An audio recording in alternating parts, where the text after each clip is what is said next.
2 of Rule 11 of the Rules of the House of Representatives and Committee Rule 14B. Without objection, the chair may recess the committee at any point. The committee is meeting today to consider a collection of 9 significant legislative proposals. These bills underscore the committee's commitment to the education, safety, and security of our children and our communities. Seeing as we have a packed agenda before us, I will quickly introduce each bill and highlight its importance, though without respect to the particular order in which the specific pieces of legislation will be considered.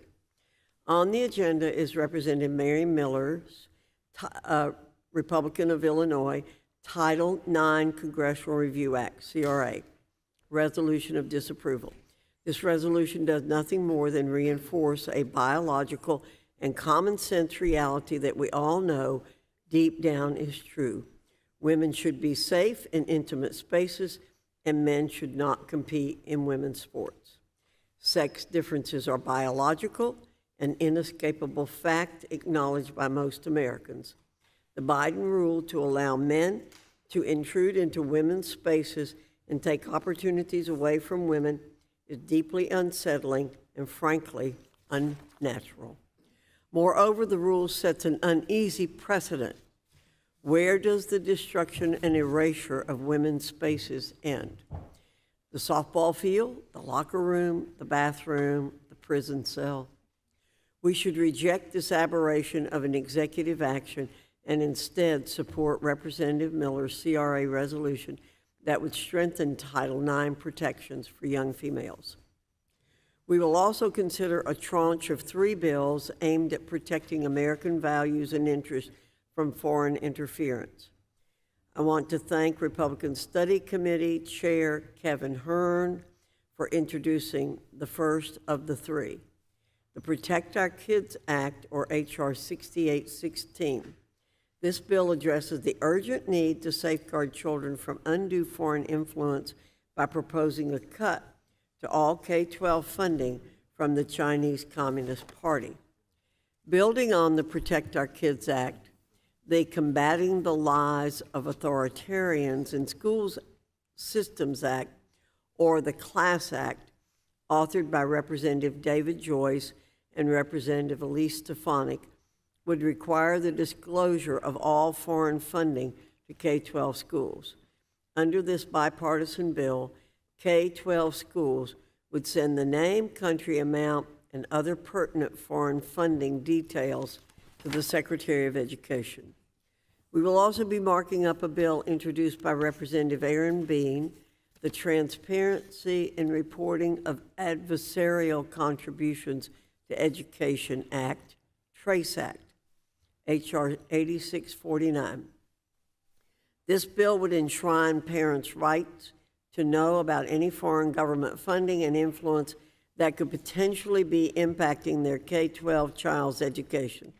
Parents will have the right to review curricula provided by foreign governments and be informed of any contracts or financial agreements with foreign entities of concern. This transparency empowers parents, a key theme of the committee's work. These 3 bills act like bricks in a wall. Together, their individual nuances will help fortify a solid legislative structure to combat malignant foreign influence. We will also be marking up a pair of bills as part of the committee's ongoing effort to stamp out anti-Semitism. First, H.R. 8648, the Civil Rights Protection Act of 2024, was introduced by Representative Lori Chavez-DeRemer. This bill requires institutions to be transparent about their Title VI investigations and establishes minimum standards for these processes. It also outlines additional requirements for the Department of Education's Office for Civil Rights when investigating Title VI claims, ensuring thorough and fair investigations of discrimination based on race, color, or national origin. Moving on, we will mark up H.R. 8606, the Never Again Education Reauthorization and Study Act of 2024, introduced by Representative Buddy Carter. October 7 was the worst day in Jewish history since the Holocaust, and H.R. 8606 will ensure that the lessons of history are not forgotten in these troubling times. First, the bill commissions a study on Holocaust education in public schools. Moreover, it will extend the United States Holocaust Museum's efforts to disseminate Holocaust education resources through fiscal year 2030. Also on the agenda is H.R. 7227, the Truth and Healing Commission on Indian Boarding School Policies Act, which establishes a commission to investigate and address the historical impacts of Indian boarding school policies. This commission will be a bipartisan effort to unearth the jarring history of Indian boarding schools and their potential violations of American Indian rights. We'll mark up H.R. 8534, Representative Bob Good's Protecting Student Athletes Economic Freedom Act. This bill safeguards the economic freedom of student athletes from misclassification by NLRB bureaucrats. Athletes deserve the freedom to play the sport they love and receive a high-quality education at the same time. Reclassifying these athletes as employees could undermine that freedom and threaten their academic journeys, turning the sports they love into a chore instead. The final item on the agenda is H.R. 618, the Improving Access to Workers' Compensation for Injured Federal Workers Act, sponsored by Representative Tim Walberg. Representative Walberg has been a consistent fighter for workers' rights, and this bill builds on that legacy by extending access to the Federal Employees Compensation Act program to services performed by physician assistants and nurse practitioners. The absence of these services is a glaring gap in the current federal workers' compensation system, and this bill presents an opportunity to rectify the law with medical reality. A physician is not always available or necessary for many medical services. The bill would increase access to care for federal workers, especially in rural areas, so that they can receive treatment and get back to work faster. Together, these 9 bills express the commitment of the committee to enhancing the safety, security, and rights of students, parents, and workers across our nation. I've often said that no committee speaks to issues impacting everyday Americans quite like the Committee on Education and the Workforce, and today's wide-ranging markup from K-12 education to federal workers' compensation is more proof of just that. Thank you. With that, I yield to the ranking member for an opening statement. Thank you, Madam Chair, and good morning. Today, the committee is considering 9 bills, and I'm pleased that the committee has decided to take up several bipartisan bills, one of which improves the lives of our country's frontline healthcare workers, and the other that seeks to examine the impacts of history on Jewish and Native American communities. However, I'm deeply concerned that we're also considering a handful of partisan bills that neglect our responsibilities to students and families. A handful of remaining bills go as far as singling out students and parents alike on the basis of national origin and are unlikely to pass in the Senate or be signed into law. The first proposal we consider is non-controversial, H.R. 618, led by the gentleman from Michigan, Mr. Walberg, and the gentleman from Connecticut, Mr. Courtney, would amend the Federal Employees Compensation Act, or FECA, to ensure injured federal employees, particularly in rural areas, can get appropriate care they need from state licensed physician assistants and nurse practitioners for work-related injuries.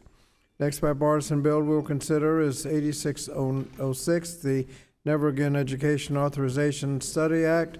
This bill reauthorizes the bipartisan Never Again Education Act through 2030 to continue providing educators with resources and training to teach important lessons pertaining to the Holocaust. Although anti-Semitism is not a new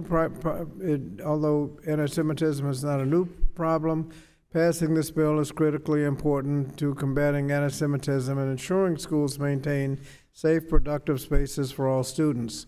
Committee Democrats have worked with the majority to ensure that curricula introduced are appropriate for students according to their grade level, following the guidance from the U.S. Holocaust Memorial Museum. I urge my colleagues to support this bill.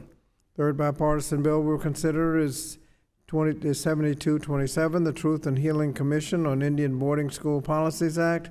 This bipartisan bill was introduced by Representatives Sharice Davis of Kansas and Tom Cole of Oklahoma, and it would establish a commission to investigate, document, and report on the histories of Indian boarding schools, the abuse of policies and practices, and its impact on our indigenous communities and their descendants. We held a hearing on this important and long overdue bill when I was chairman, and I'm glad that Chairwoman Foxx has decided to move this bill today. As members of Congress, it's imperative that we acknowledge the federal government's role in the systemic decimation of indigenous people in the United States, and this measure is long overdue, and I'm pleased to support the legislation. Regrettably, I believe this is where our bipartisanship is likely to end. For years, Democrats have introduced and advocated for legislation to strengthen civil rights enforcement and protect students from discrimination based on race, color, and national origin. Specifically, I've pushed for the Equity and Inclusion in Education Act to establish Title VI monitors in educational institutions to investigate and address related violations, and to create an assistant secretary at the Department of Education to help develop Title VI policies for schools to adopt. I'm appreciative that my colleagues' new interest in this issue, and since the bill offered by Congresswoman Chavez DeMera amends the Higher Education Act to compel the Office of Civil Rights at the Department of Education to establish Title VI requirements on colleges and universities to designate a coordinator, investigate and provide notice of claims, and report to Congress on its investigations. Regrettably, the legislation in its current form does not address current funding gaps within the Department of Education's Office of Civil Rights, and I fear it will place an even greater burden on an already overwhelmed office with a huge backlog in cases. Presently, OCR does not have the resources it needs to investigate where campuses are failing to protect against civil rights violations in educational settings, yet we're calling for a 25% cut in funding in the Republican budget of that very office at a time when OCR saw a record increase in complaints. Today, we're considering a bill that could potentially add to that backlog of complaints that OCR is already struggling to manage. While I appreciate my colleagues' attempts at addressing anti-Semitism in Title VI incidents on college campuses, H.R. 8648 is neither comprehensive nor a workable measure for students until the very office charged with investigating the claims has the tools needed to actually do the job. I encourage my colleagues to vote against this bill until these shortcomings are addressed. We'll then consider H.J. Res. 165, an attempt to repeal the Department of Education's final Title IX regulations. Biden administration's Title IX rule, which was finalized in April, is a huge step forward in our fight to address sexual harassment, assault, and discrimination in K-12 and higher education, all while preserving due process rights of the accused. By expanding critical protections under the law, the new regulation will help ensure that all students, including LGBTQI+ students, are fully protected from the discrimination based on sex, sexual orientation, and sexual identity. The Biden-Harris administration is committed to restoring the original intent of Title IX and fulfilling the promise of equal access to education and a safe learning environment for every student in America. By repealing the rule, we would not only be rolling back the progress, but also preventing the administration from promulgating any substantially similar regulations in the future. And I would point out that this regulation did not contain any new rule on playing sports. That is left for another day. It was not included in this rule. However, my colleagues, I urge my colleagues to vote no on this harmful resolution. Next three partisan bills will only further the majority's extreme agenda and inject divisive partisan politics in our children's classroom and college campuses. If passed, H.R. 6816 would bar all public elementary schools from receiving any funds from the Department of Education if they receive financial contributions, teaching materials, or any other resources from the Chinese government. This bill is a solution in search of a problem, given that we have no data to suggest any claimed influence even occurring in K through 12 schools, or if the Chinese government wanted to have such influence, how they'd do it. The next bill, H.R. 5567, adds another item to an already long to-do list for administrators. Without providing any additional financial resources to staff, H.R. 5567 would force K through 12 schools to report donations they receive from what the majority is labeled a foreign source within a month of receiving the donation. Similarly, the last partisan bill in this series, 8649, is an indiscriminate measure that imposes severe penalties, such as withholding funds to schools and entire school districts if administrators fail to disclose any donations, transactions, or agreements with any foreign entity with parents, whether intentional or not. This bill fails to even describe what a foreign entity is.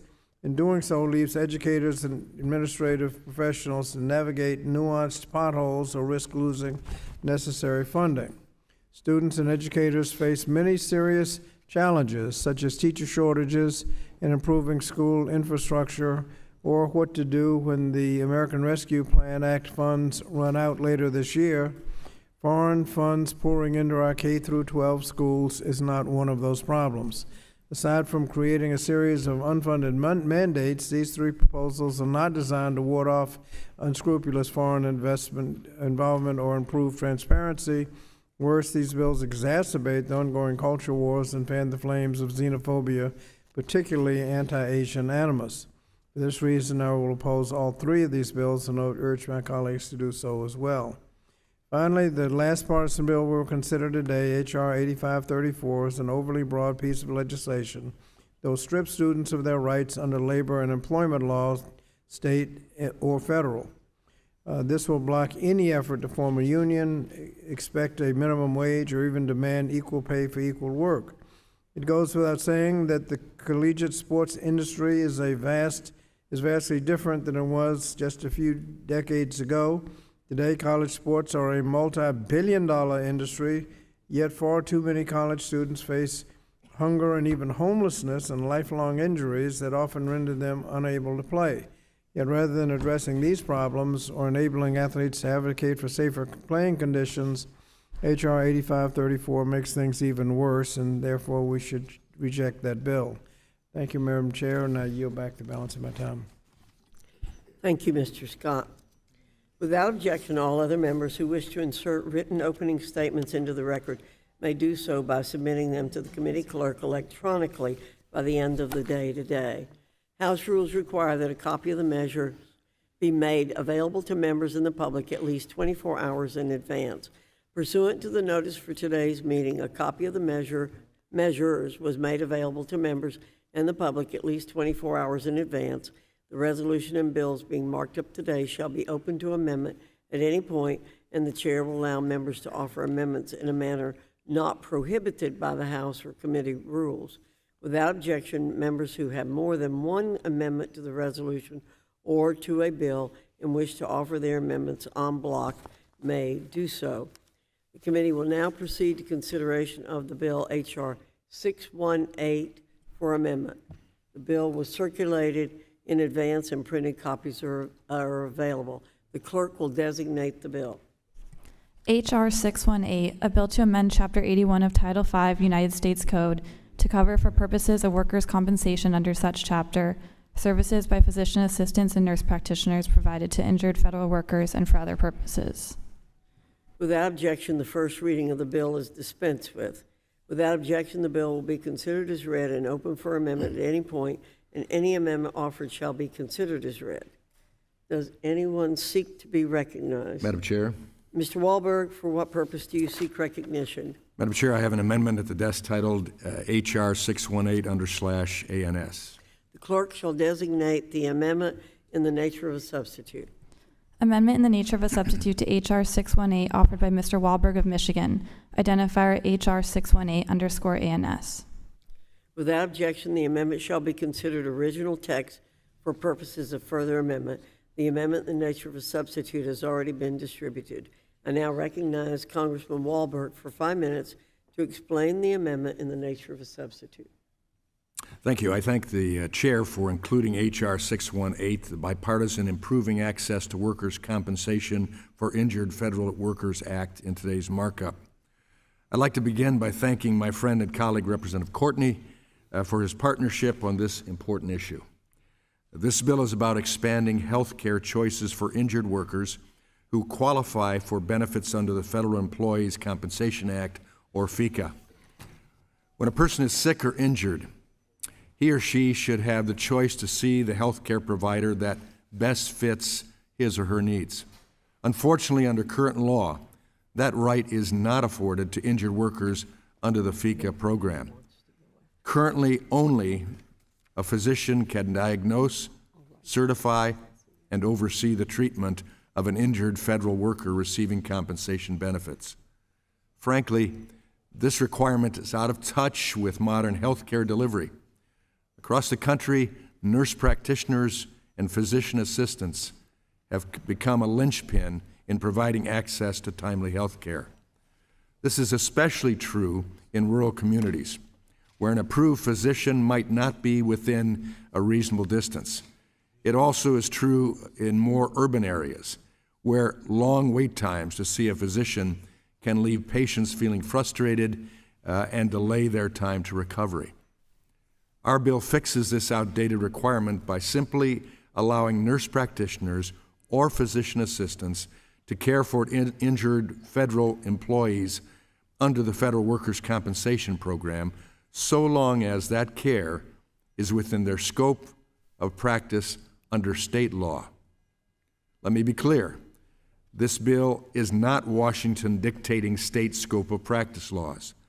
I would not support this bill if that were the case. Rather, H.R. 618 promotes federalism by deferring to state laws when determining what medical professional has the education and expertise to treat or diagnose injury under the FECA program. A majority of states already allow nurse practitioners and physician assistants to diagnose, certify an injury, and oversee patients' treatment and care for their state workers' compensation programs. So it is time that the federal government follows the example the states have led on. Recently, I was shared a story of a disabled federal law enforcement officer. This officer must travel 221 miles from his home in eastern Maryland, cross state lines, and travel to Suffolk, Virginia, to see the closest orthopedist that will treat his injuries. While the Office of Workers' Compensation Programs, OWCP, maintains there are other doctors that are registered with the program closer, none will treat him. And this is not an isolated incident. I've heard many stories of injured workers having to drive over 100 miles because there are no OWCP workers, approved doctors in the area. Or the doctors who have registered with OWCP are no longer accepting FECA patients. This is also a concern for our military veterans, who make up a large percentage of the federal workforce, and that is unacceptable. Again, H.R. 618 is about increasing choice and access to care. Additionally, when it was scored by the Congressional Budget Office last Congress, not only did CBO state the bill would have no impact on the federal budget, but CBO also noted that some people may receive treatment more quickly under the bill and may return to work more quickly, reducing costs for some FECA cases. I'd like to thank Representative Courtney again for his co-leadership on this bill, as well as the many members of this committee who have co-sponsored it. I urge all members to support this bipartisan common sense bill, and I yield back my time. Thank you, Mr. Wahlberg. Mr. Courtney, you're recognized for 5 minutes. Thank you, Madam Chairwoman, and thank you for bringing this measure up before the committee again. And I want to salute Mr. Wahlberg. Our partnership over the last number of Congresses to get this measure across the finish line is admirable in terms of being persistent on an issue that just sort of screams out with a common sense intent and goal, which is to improve access for all federal employees, postal workers, law enforcement, as he pointed out. Again, the full range, who today are sort of caught in this time machine going back 30 years when nurse practitioners and physician assistants were not given parity in our healthcare system. Just a couple points for the record. As Tim stated, this measure was brought up in the last Congress, the 117th Congress. It passed out of committee unanimously. When it went to the floor, it passed with a vote of 325 to 83. It stalled out in the Senate, but it clearly, those numbers demonstrate powerful bipartisan support for this measure. In this Congress, again, we had a hearing where the acting secretary of the Department of Labor, Julie Hsu, again, testified on the merits, but also in support of the bill, and indicated again that the administration supports this measure. So really, it's just a question of getting it through both chambers and getting it to the White House to be actually fully enacted. Tim pointed out, I think, well, the fact that this is not a scope of practice measure that is mandating that states or communities, in terms of their definition of scope of practice, are going to be forced to accept direct access to nurse practitioners and physician assistants. However, I would note that the federal government over decades has actually already stated and clarified that federal policy definitely recognizes NPs and physician assistants as deserving of direct access and direct billing. In 1997, Congress authorized nurse practitioners to bill Medicare directly. In 2005, the Indian Health Service also, again, expanded access to nurse practitioners and physician assistants. In 2016, the VA expanded full practice authority to nurse practitioners and physician assistants. And in 2017, the Social Security Administration issued regulations to allow nurse practitioners and physician assistants to submit medical evidence to document a disability in a disability claim. So clearly, the federal government has recognized the reality that exists today in our healthcare system, where many of us, even who are sitting here in this room, consult directly with nurse practitioners and physician assistants is just sort of part of normal practice. So again, I think we should continue this effort and not be discouraged by last year's outcome and move this bill forward. Madam Chair, there's a number of organizations that have submitted letters in support of this measure, including the American Association of Nurse Practitioners, the American Nurses Association, the Healthcare Leadership Council, the National Rural Health Association, the National Association of Letter Carriers, the Nursing Community Coalition, and again, a joint letter, which is a joint letter with dozens of healthcare providers, not just in the nursing professions, but all professions that, again, understand that this is really normal operating procedure in our healthcare system. So again, I would ask those letters be admitted to the record. Without objection. And again, I would urge all members to support this bipartisan measure and yield back. Thank you, Mr. Courtney. Ms. McBath, you're recognized for 5 minutes. Thank you so much, Madam Chair. In my home state of Georgia, we have a serious medical provider shortage, and I actually have university presidents from the state of Georgia in my office all the time, very concerned about the future of staffing for our universities and medical care in Georgia. So this bill will ensure that Americans in both rural and urban areas have access to the care that they need when they need it. In my district, which is suburban, we continue to face issues with provider shortages every single day, and the Health Resources and Service Administration estimates that we will need 16 primary care providers just to meet the needs of Gwinnett County, my county alone. Outside of metropolitan Atlanta, the statistics are far worse. Almost half of the counties in Georgia are currently without an emergency medicine physician, and over 40 do not even have an internal medicine doctor. For people who live in Webster, Montgomery, or Chattahoochee counties, or the other 6 counties in my state, they have no physicians at all. The current restrictions on worker compensation forces them to travel long distances to get the care that they could be provided by someone in their own community and people that they know and trust. The last thing that someone should ever have to worry about while they are injured or ill is following some arbitrary rule that does not account for the reality on the ground or their lived experience. These restrictions have made a bad problem even worse, and I applaud Representatives Courtney and my really good friend, Representative Wahlberg, for coming together on this very important issue. I hope that we can get this passed into law here in Congress. I think this is something that everyone agrees upon, no matter what community you represent. We want the best health care. We want the best service and provisions for all of our constituents across the nation. And I look forward to supporting this bill in committee today and eventually on the floor. I yield back. Thank you, Ms. McBath. Ms. Bonamici, you're recognized for 5 minutes. Thank you, Madam Chair. I move to strike the last word and speak in support of the improving access to workers' compensation for injured federal workers. You're recognized for 5 minutes.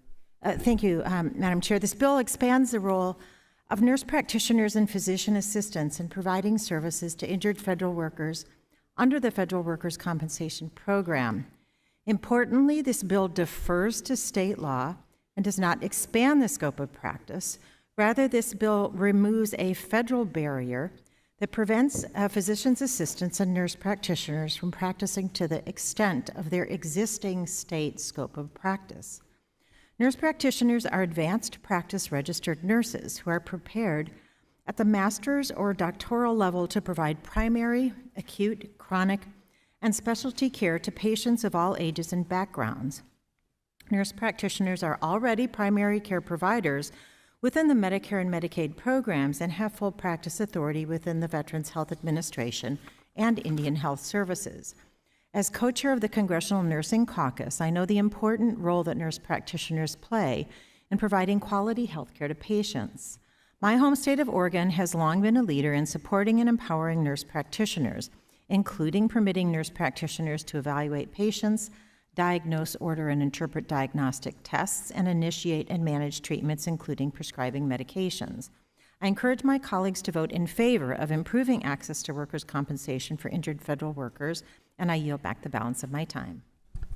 Thank you, Ms. Bonamici. Mr. Scott, you're recognized for 5 minutes. Thank you, Madam Chair. Let's speak in support of H.R. 618, the Improving Access to Workers' Compensation for Injured Federal Workers Act. As I said in my opening statement, this bill represents the promise of what can be done when we work together across the aisle to solve real problems. And there is a problem. Injured federal workers have a difficult time getting access to health care. Department of Labor reported in 2022 that, quote, injured workers have expressed difficulty in finding medical providers for treatment. This has likely impacted injured and ill workers' ability to select their own medical care providers, as is their right under the Act. The reason, unquote, the reason is that FECA, or the Federal Employees Compensation Act, is out of date. It allows reimbursement for treatment, prescribing, and most diagnostic service only when they are performed by a physician. In the decade since FECA was written, states have authorized nurse practitioners to deliver many health care services independently, and in fact, FECA was written before the physician assistants were a recognized profession. And now many states authorize them likewise to deliver health care services independently. Many people choose nurse practitioners and physician assistants as their primary care provider. In some parts of the country, especially rural areas, doctors may be very hard to find, but nurse practitioners and physician assistants are there doing what they always do, caring for people. But since FECA limits reimbursement for most needed services just to doctors, injured federal workers cannot turn to the healthcare providers that would happily care for them. Instead, they must search desperately for a doctor and hope they can find one within 100 miles. The Workers' Injury Law and Advocacy Group, a network of lawyers representing injured workers, shared the story of one client who literally had to move to another state because she could not find a doctor who would see the injured federal worker within 100 miles, and that area includes even the city of St. Louis, Missouri. This is a problem we can fix, and we can do it just by bringing this outdated law up to date, catching it up with other federal programs such as Medicare, Veterans Administration, and Indian Health Services, which for decades have allowed reimbursement for nurse practitioners and physician assistants to the extent that they are allowed to deliver independent services within their scope of practices allowed under their state law. So let's be clear, we're not in any way changing the state scope of practice laws. State laws regulating medical professions are not affected. So I urge my colleagues to vote yes on the ANS and report the bill, and I yield back. Thank you, Mr. Scott. There being no further discussion on the amendment in the nature of a substitute, the committee will move to consideration of amendments. There being no amendments, the question now occurs on the amendment in the nature of a substitute to H.R. 618. All in favor say aye. Aye. All opposed, no. In the opinion of the chair, the ayes have it, and the amendment in the nature of a substitute is agreed to. Pursuant to the chair's previous announcement, any vote will be postponed. We'll now move to consider the next bill.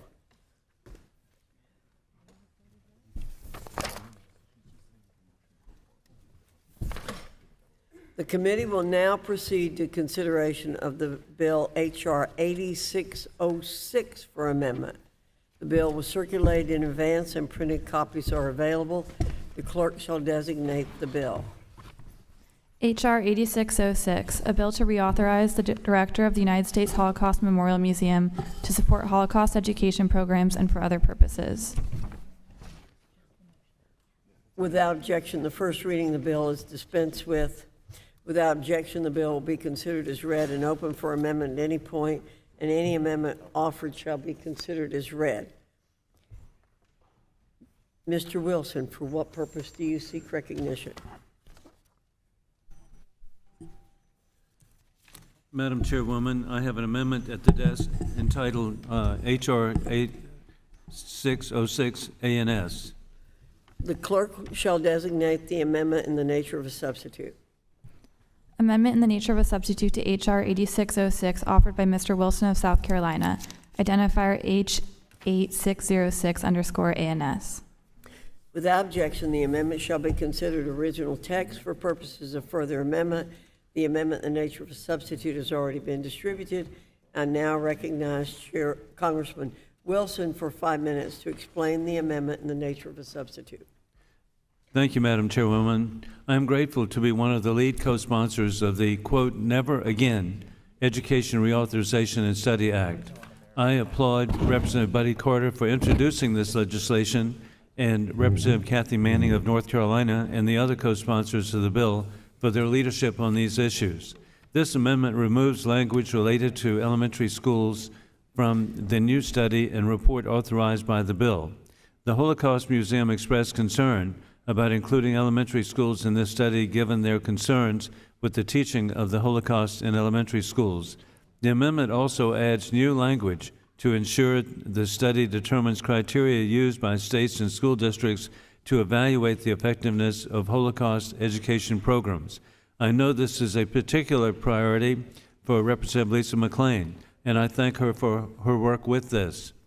This is a good amendment, and I urge its adoption. I also urge my colleagues to support the underlying bill. Since the Never Again Education Act was enacted in 2020, the Holocaust Museum has been developing and disseminating resources to states, school districts, and schools to be used in the instruction about the Holocaust. These materials deal with the facts of the Holocaust and how and why the Holocaust happened, and this bill will extend the Holocaust Museum work through FY 2030. This bill also directs the Holocaust Museum to study the extent to which states and school districts are effectively implementing Holocaust education within their curriculum. As we deal with the explosion of anti-Semitism tragically on our college campuses, it's critically important that we examine the extent to which states and school districts are teaching students about the Holocaust and its anti-Semitic roots. Thank you, Madam Chairwoman, and I urge all my colleagues to support the Never Again Education Reauthorization Act of 2024. I yield back. Thank you, Mr. Wilson. Ms. Manning, you're recognized for 5 minutes. Thank you, Madam Chair. I'd like to thank my good friend, the gentleman from South Carolina, Representative Joe Wilson, for offering this amendment in the nature of a substitute. I strongly support H.R. 8606 ANS, the Never Again Education Reauthorization Act, bipartisan legislation I was proud to help introduce with Representative Buddy Carter of Georgia. We have witnessed a major increase in anti-Semitism across our country in recent years, but since the horrific Hamas terrorist attack on Israel on October 7th, this hatred has exploded. According to the Anti-Defamation League, anti-Semitic incidents have increased by more than 360% in the 3 months following October 7th. We have seen the impact of the rise in anti-Semitism in our K-12 schools and on college campuses across the country. Too many young people know too little about the Holocaust and the long history of anti-Jewish hatred. According to a 2020 Claims Conference survey, 63% of U.S. millennials and Gen Z do not know that 6 million Jews were murdered during the Holocaust. Additionally, 12% of U.S. millennials and Gen Z have never heard about or do not think they have heard the word Holocaust before.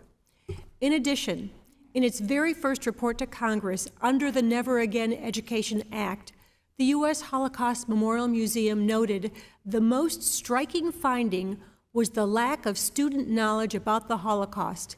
In the educator-centered surveys, both experienced and inexperienced secondary teachers reported that close to 40% of their students had no familiarity with the Holocaust. In the fight against bigotry, ignorance, and intolerance, education is one of the most powerful tools we have. Education about the Holocaust and about the history of anti-Semitism is vital because it can help teach students about how to be moral citizens. It allows them to learn valuable lessons about bearing witness, building tolerance and civic values, the importance of democracy, and the responsibility we all have to confront hate wherever we find it, to speak up instead of being silent bystanders. That is why Congress passed the Never Again Education Act in 2020, and why we must work together on a bipartisan basis to ensure this critical work continues for another 5 years. This bill would extend support for Holocaust education across the nation, continuing the U.S. Holocaust Memorial Museum's strong track record of providing resources for our educators and developing the best methods of conveying these vital lessons to future generations. I am particularly glad this bipartisan reauthorization includes an important study based on the HEAL Act, introduced by our colleague, Representative Josh Gottheimer of New Jersey, to ensure that the programs authorized are actually achieving their intended learning outcomes in all 50 states across the country.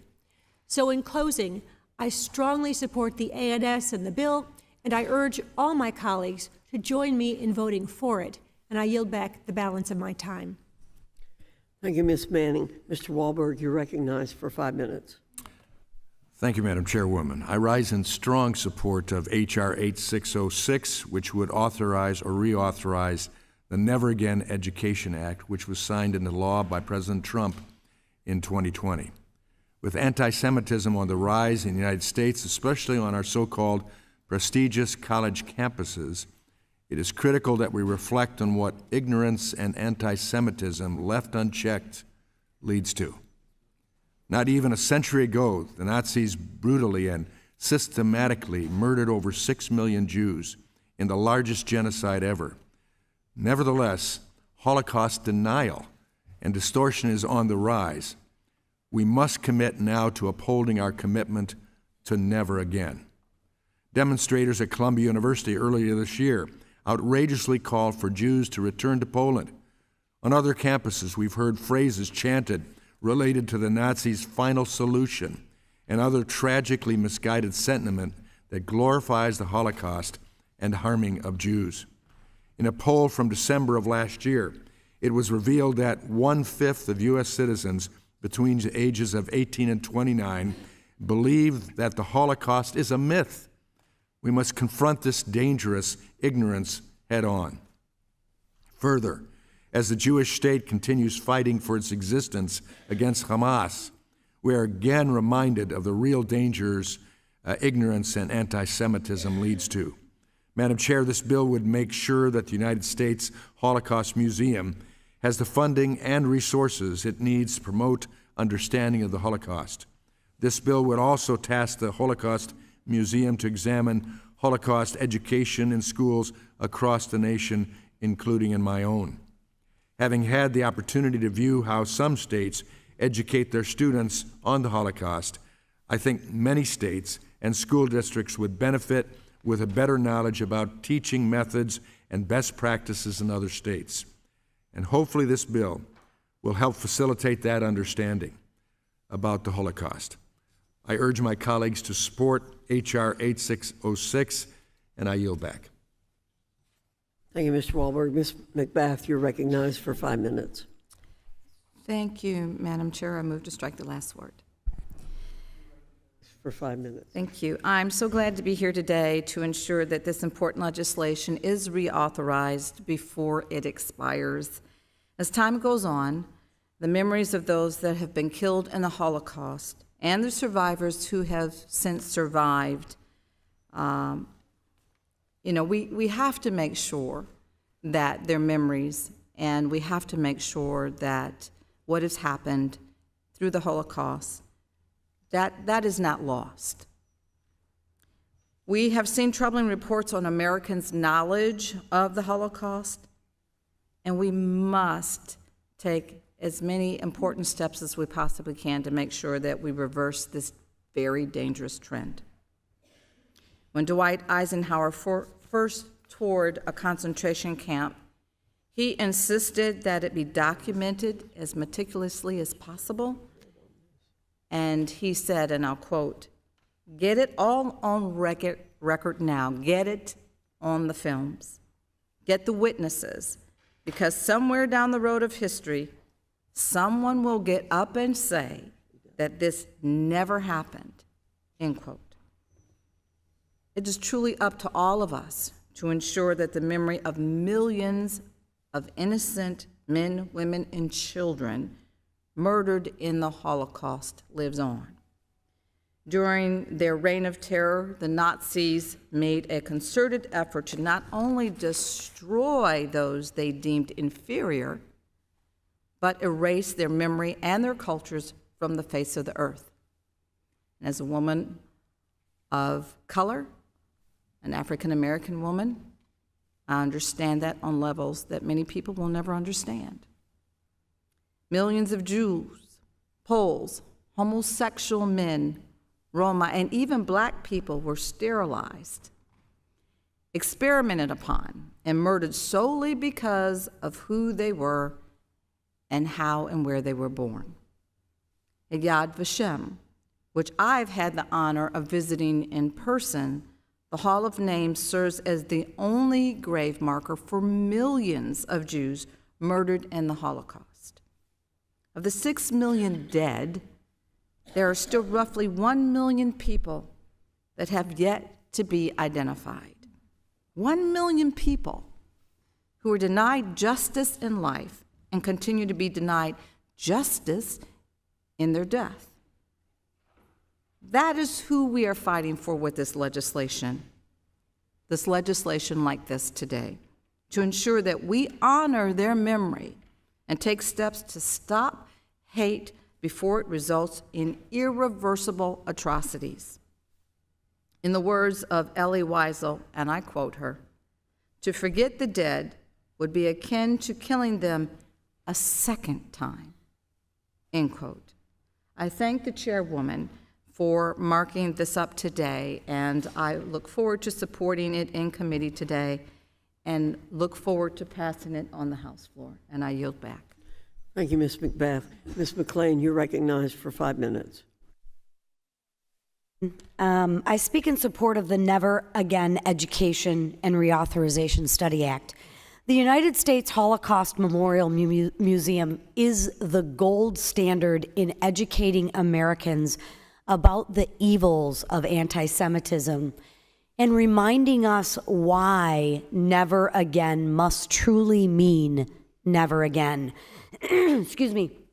This legislation directs the Holocaust Museum to study the types of Holocaust education programs across the nation to ensure we educate our children on anti-Semitism and, more importantly, how to fight against it.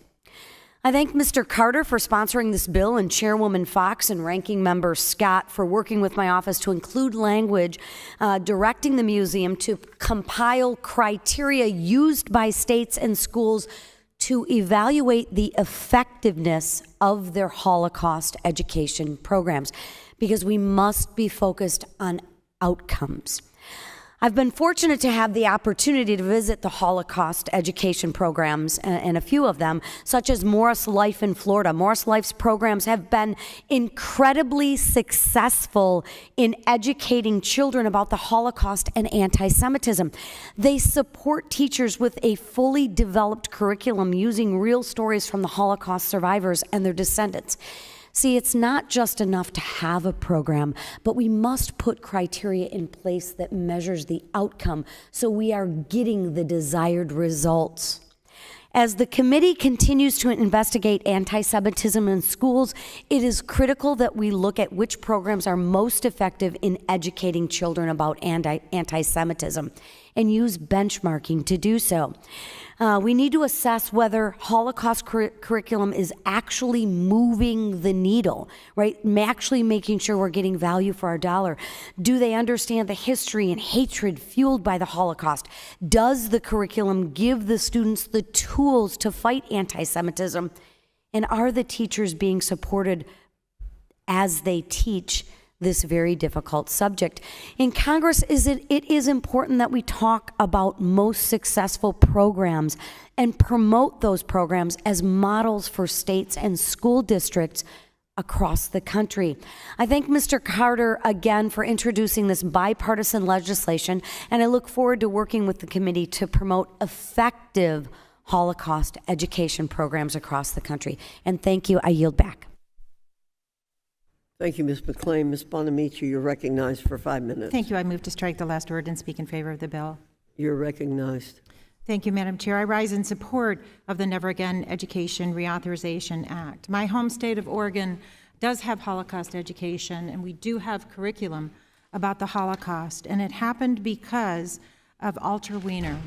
Alter Wiener was who died in 2018 at the age of 92 years old. Was born in Poland and spent 3 years in 5 different concentration camps.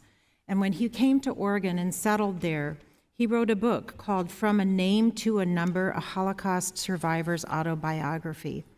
And because of the power of his story, he spoke in more than 1,000 places, including in Oregon schools. There he met Claire Samowski when she was only in elementary school. And his work was so powerful that she, in fact, wrote a book called Remember My Story, A Girl, a Holocaust Survivor, and a Friendship That Made History. So we know when we hear these stories, when students hear these stories, it makes a difference.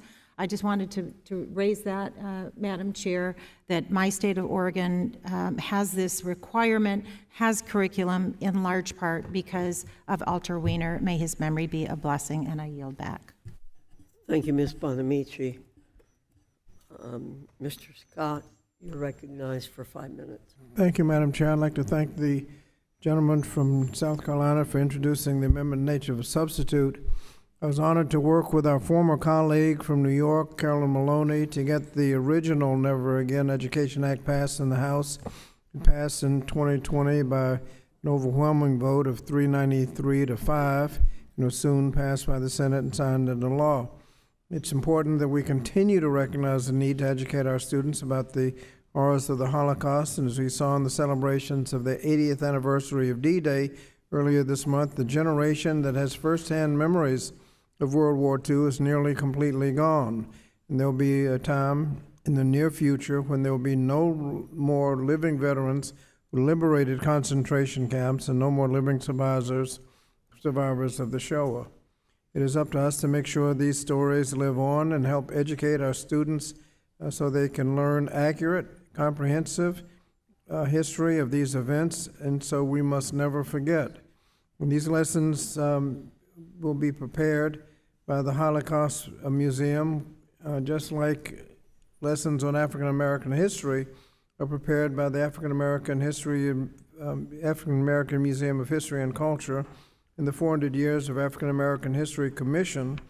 And by providing lessons this way so that they're made available to schools, we can maintain our policy of not mandating any curriculum, but this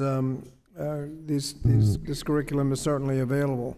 And as it's been pointed out, many take advantage of this information. So I'll urge my colleagues to support the ANS and the underlying bill, and thank the chair. Yield back the balance of my time. Thank you, Mr. Scott. Are there any other members who wish to be recognized for further discussion on the amendment in the nature of a substitute? There being no further discussion on the amendment in the nature of a substitute, the committee will move to consideration of amendments.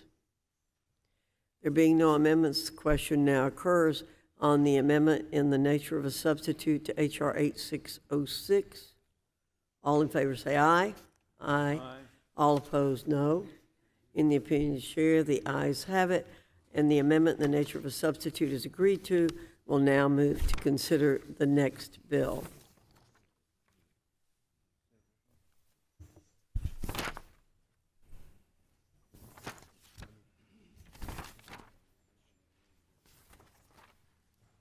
The committee will now proceed to consideration of the bill H.R. 8648 for amendment.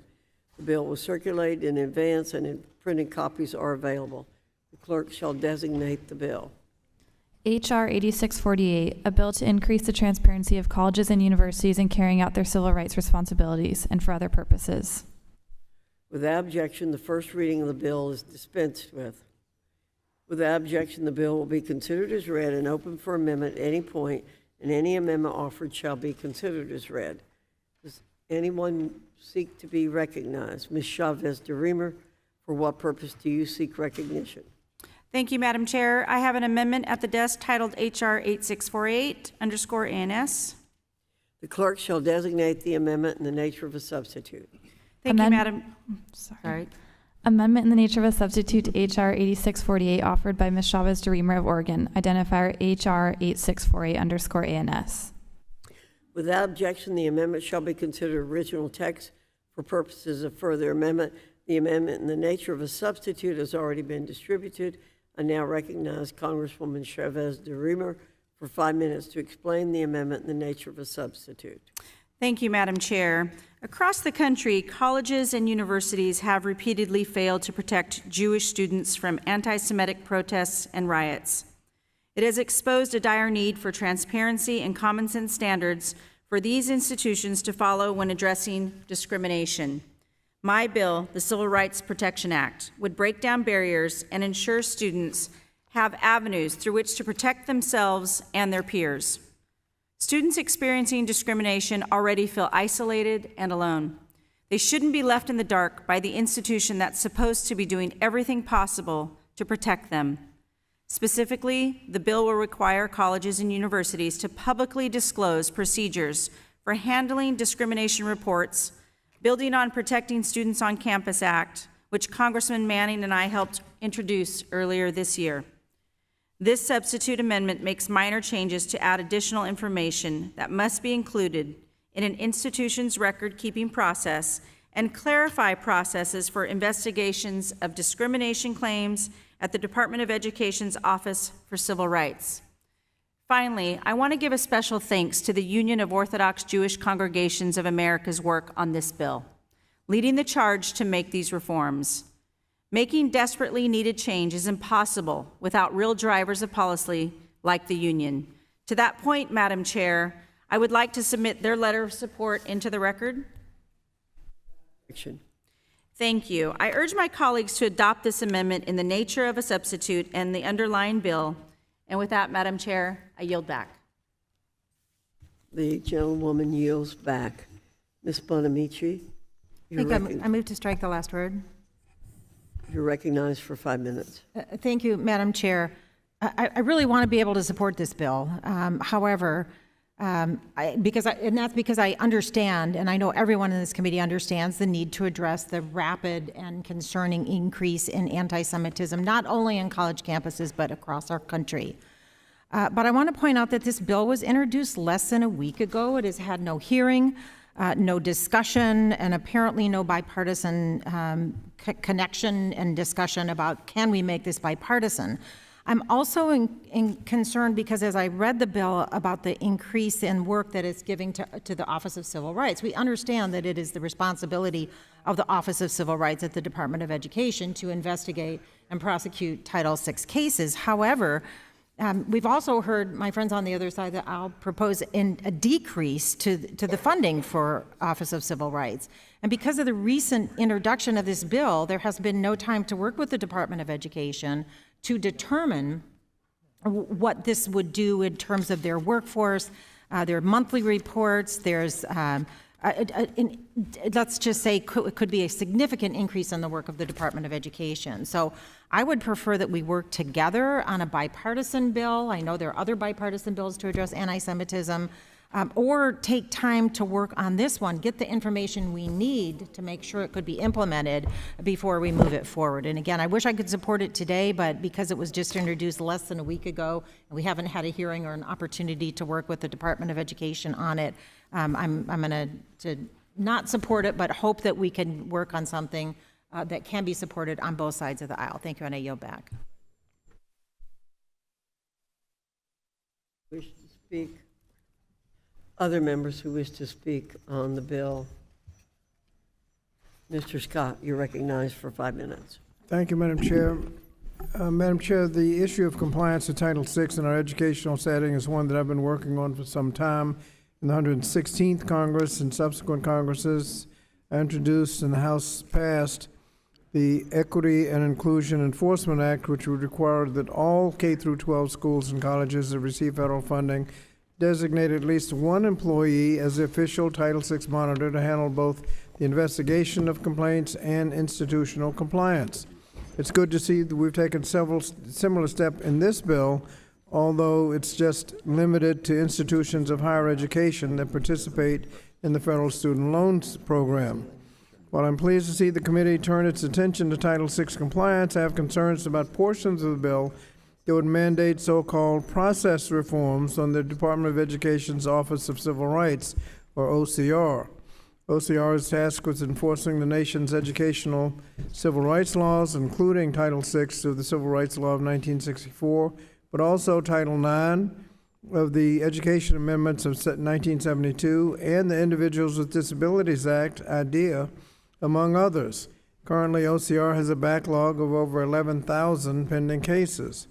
OCR relies on a uniform case processing manual to direct how its staff handles cases. That manual ensures that all cases at OCR are handled in the same manner, and the manual outlines multiple instances where OCR shall dismiss or may dismiss claims that are pending with other agencies or a court of law.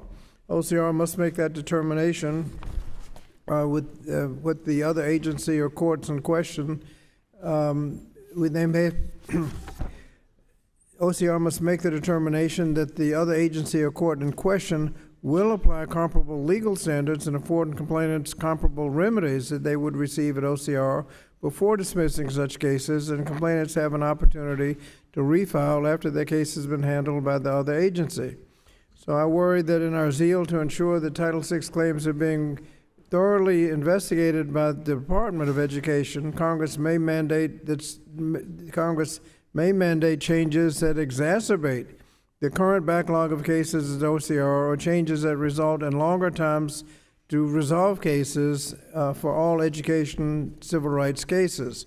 And I feel the language you will consider will do this by also elevating Title VI claims above others at the department, running the risk that we're creating inequities in enforcement, such as treating Title VI cases different from Title IX cases or IDEA in the way they're handled by the Office of Civil Rights.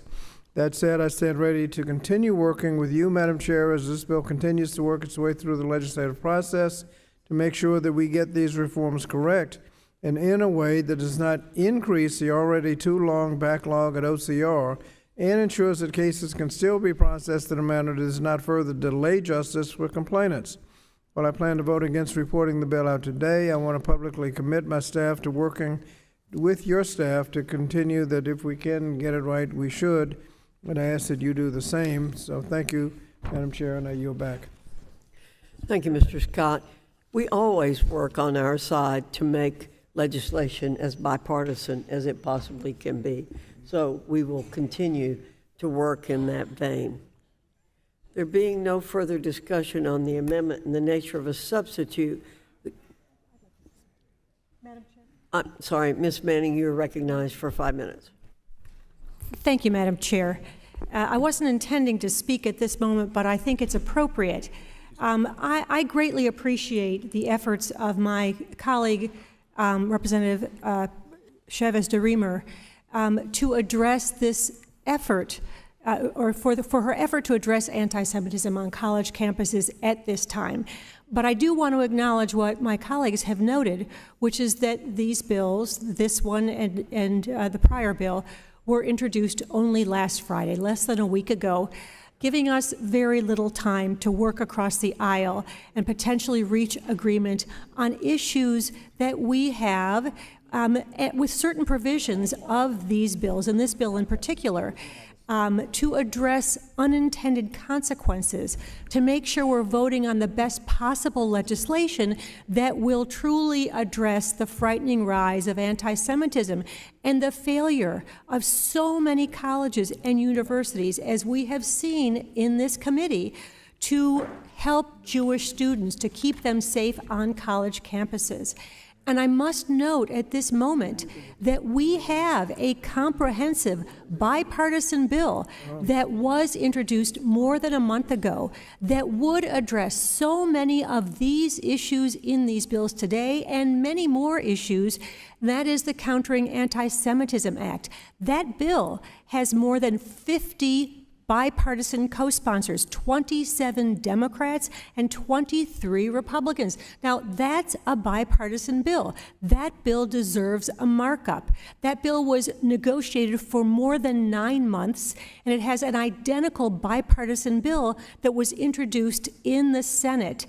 And that bill, the Countering Anti-Semitism Act, has been supported by 60 Jewish organizations all across the ideological spectrum. Let me reassure you, it is highly unusual to have 60 Jewish organizations across the ideological spectrum agree on anything, but they agree on supporting the Countering Anti-Semitism Act. I wish that this committee had chosen to mark up that bill, because that is the bill we should be discussing in this hearing. It is well negotiated, it is comprehensive, and it would have more than a piecemeal, address things on more than a piecemeal basis. Nevertheless, here we are.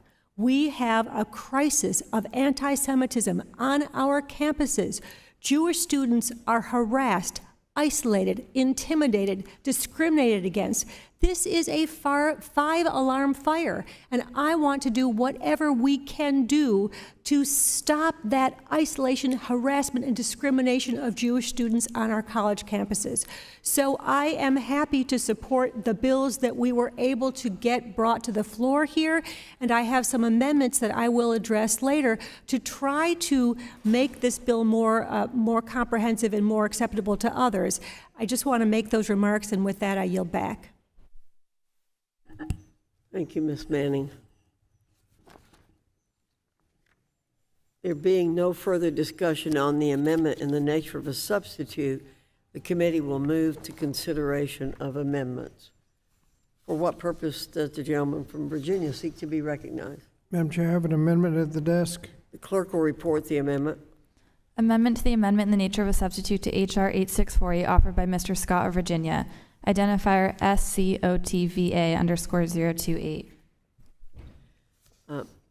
The gentleman from Virginia is recognized for 5 minutes to discuss his amendment. Thank you, Madam Chair. Earlier during the debate on the ANS, I expressed my concerns about case processing reforms proposed in H.R. 8648.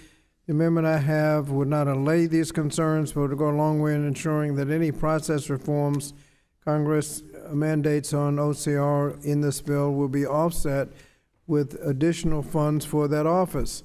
This amendment would authorize OCR at $280 million a year, a level double the President's fiscal request of 2025. This authorization is necessary in light of the fact that other provisions in the underlying bill could seriously increase the number of cases pending at OCR. Recognizing this, we should authorize funds necessary to meet that challenge. I'm aware that this is just an authorization, not an appropriation. Such a direct appropriation by making the funds mandatory spending would not be in order at this time, but I would note that Senator from Pennsylvania, Mr. Casey, and the gentleman from New York, Mr. Goldman, have a bill, the Showing Up for Students Act, which would directly appropriate the same sum for OCR. My hope is that as we enter the appropriation season on the floor, we can send a bipartisan message to our colleagues on the Labor HHS Appropriations Subcommittee that we support OCR and its work and want to provide it with the necessary resources to ensure that it can do its work that it's being tasked to do. Thank you, Madam Chair, and hope we'd adopt the amendment. Yield back. Thank you, Mr. Scott. Does any other member wish to speak on the amendment? I recognize myself for 5 minutes. Unfortunately, I must oppose the gentleman's amendment. As the gentleman knows, we've worked very closely with his staff on this bill, and while they are choosing to oppose it, I hold out hope that we can eventually get them on board for supporting greater transparency around how colleges and universities investigate complaints under Title VI. With all due respect to my colleague, this amendment doesn't advance that effort. As he well knows, our committee doesn't control funding for the Office of Civil Rights. That funding comes out of the Appropriations Committee. Even if we adopted this amendment, it would have precisely zero impact on the amount of funding the Office of Civil Rights is receiving now or will receive in the future. On top of that, the Biden administration does not believe it needs this much to run the Office for Civil Rights.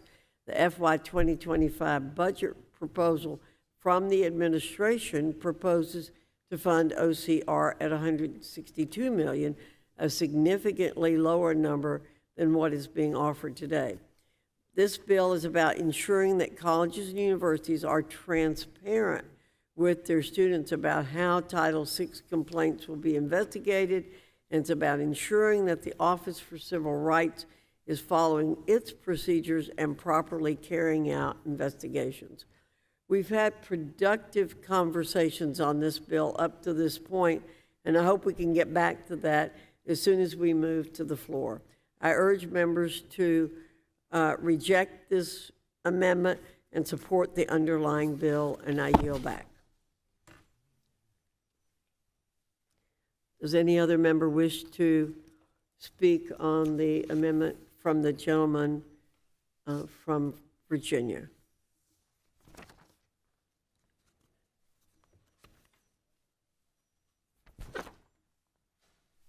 There being no further debate on the amendment to the amendment in the nature of a substitute, I ask those in favor of the amendment to all in favor say aye. Aye. All opposed, no. No. In the opinion of the chair, the noes have it, and the amendment is not agreed to. The gentleman from Virginia requests a recorded vote. A roll call vote is ordered pursuant to the chair's previous announcement. This vote will be postponed. Are there further amendments to the amendment in the nature of a substitute to H.R. 8648? Ms. Manning, you're recognized for 5 minutes. Thank you, Madam Chair. I would like to start by once again thanking my friend and colleague, Representative Chavez DeRemer of Oregon, for her leadership and her willingness to work together on this issue. As I talk to students about the frightening rise of anti-Semitism... Ms. Manning, you did not designate your amendment. I apologize, Madam Chair. The amendment, I have an amendment at the desk, Amendment Manning 59. The clerk will report the amendment. Amendment to the amendment in the nature of a substitute to H.R. 8648 offered by Ms. Manning of North Carolina, identifier MANNIN_059. The gentlewoman's recognized for 5 minutes. Thank you, Madam Chair. Thank you. And I would like once again to thank my good friend and colleague, Representative Chavez DeRemer, for her leadership and her willingness to work together on this issue. As I talk to students about the frightening rise of anti-Semitism and hate incidents on college campuses, it has become very clear to me that many are not aware of the protections provided to them under Title VI, particularly because Title VI does not explicitly protect discrimination based solely on religion. While increasing transparency is a good thing, it's hard to enforce Title VI protections if students aren't aware of what constitutes prohibited discrimination. The Department of Education has taken and should continue taking steps to improve this situation, and that's why my amendment would require the OCR to launch an anti-Semitism awareness campaign, providing technical assistance and guidance to schools, and take other steps to make sure that students know their rights. And I have one example of what schools can do. I'd like to request unanimous consent to enter into the record a fact sheet from the U.S. Department of Education released in January 2023 entitled Protecting Students from Discrimination Based on Shared Ancestry or Ethnic Characteristics. Without objection. Thank you. My amendment would simply ensure that colleges and universities help publicize and distribute relevant guidance, fact sheets, and materials from the Department of Education's Office of Civil Rights to help make students aware of their Title VI protections. This common sense amendment is based on Section 5 of the Protecting Students on Campus Act, bipartisan bicameral legislation first introduced by Senators Bill Cassidy and John Fetterman. I urge support for my amendment, and I yield back the balance of my time. Gentlewoman yields back. Does anyone else seek recognition on the amendment? I recognize myself. I thank the gentlewoman for her amendment, believe it's a good amendment, and I plan to support it. Does anyone else seek recognition on the amendment?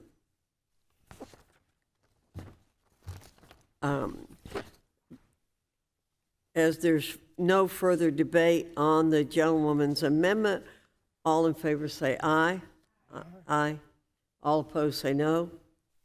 In the opinion of the chair, the ayes have it and the amendment is agreed to. Are there further amendments to the amendment in the nature of a substitute? Ms. Manning, you are recognized. Thank you, Madam Chair. I have an amendment at the desk, Manning 060. The clerk will report the amendment. Amendment to the amendment in the nature of a substitute to H.R. 8648 offered by Ms. Manning of North Carolina, identifier MANNIN_060. The gentlewoman is recognized for 5 minutes in support of the amendment. Thank you, Madam Chair.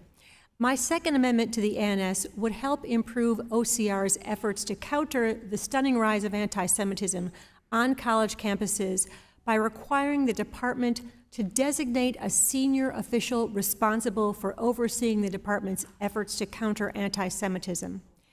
In the fight against anti-Semitism on college campuses, we must use every tool available to help ensure that schools and universities take the proper steps to protect Jewish students from discrimination, harassment, and isolation. My amendment would direct the department to designate a senior official with specific responsibilities, including providing recommendations to the Secretary and Assistant Secretary for Civil Rights on countering anti-Semitism. This official would also be able to proactively visit colleges and universities to provide guidance on how to comply with Title VI and counter anti-Semitism. This amendment does not establish any new authority. It simply requires the Secretary to use authority he already has to appoint an official who is dedicated to the fight against anti-Semitism. That being said, I will be withdrawing this amendment because of objections that have been raised. I would have been open to addressing those objections and think I could have had a fix, but I only learned about those objections 10 minutes ago, and we certainly don't have time to produce a revised amendment that I think would have made people happy. That, sadly, is the result of rushing a bill to markup. But I wanted to raise this issue because I do think it's important, and I hope we can work together on this in the future on a bipartisan and planful way. Thank you, and I yield back. Gentlewoman yields back, and I thank her for withdrawing the amendment. Does any other member wish to seek recognition? Ms. Manning, you're recognized. Thank you, Madam Chair. I have an amendment at the desk, Manning 061, and this is my last amendment. The clerk will report the amendment. Amendment to the amendment in the nature of a substitute to H.R. 8648 offered by Ms. Manning of North Carolina. Identifier MANNIN_061. The gentlewoman's recognized for 5 minutes in support of the amendment. Thank you, Madam Chair. My third and final amendment to the ANS would add an authorization for funding to help the Department of Education and Office of Civil Rights implement this bill. The OCR is dealing with an unprecedented rise in cases. We want to empower them to be able to fully investigate each and every case, to clear the backlog of pending cases, and reach more successful binding settlements with colleges and universities before the students who make the complaints actually graduate. Unfortunately, this bill requires the department to do a lot more without the requisite resources to do so.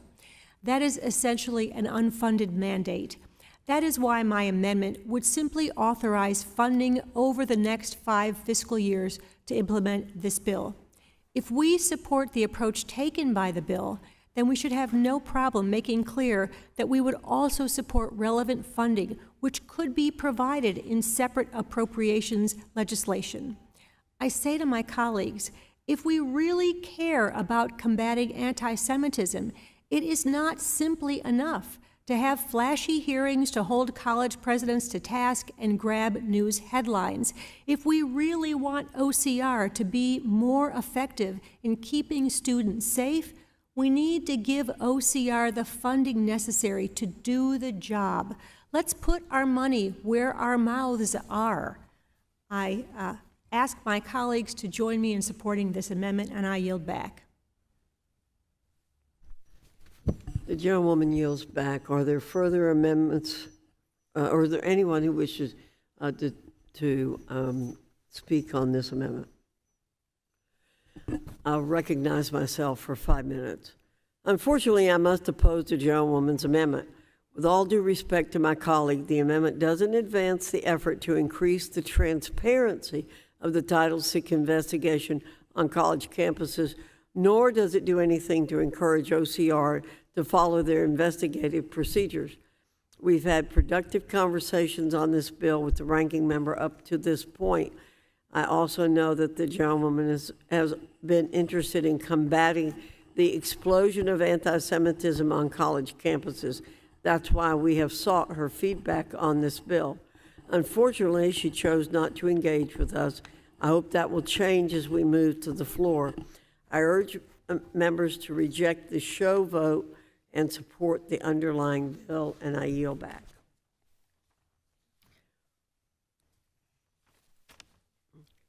We'll now, are there any further amendments? We'll now move to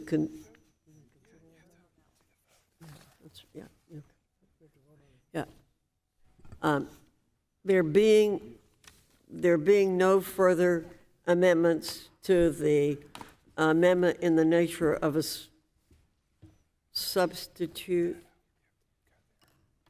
Okay. If there's no further debate on the amendment, the question is on the amendment by the gentlewoman from North Carolina. All in favor say aye. All opposed, no. No. In the opinion of the chair, the noes have it, and the amendment's not agreed to. The gentlewoman asked for a recorded vote. A roll call vote is ordered. Pursuant to the chair's previous announcement, this vote will be postponed. Yeah. We now move to consider the next bill.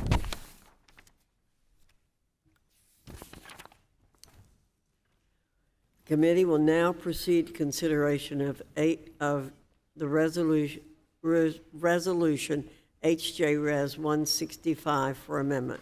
The resolution was circulated in advance and printed copies are available.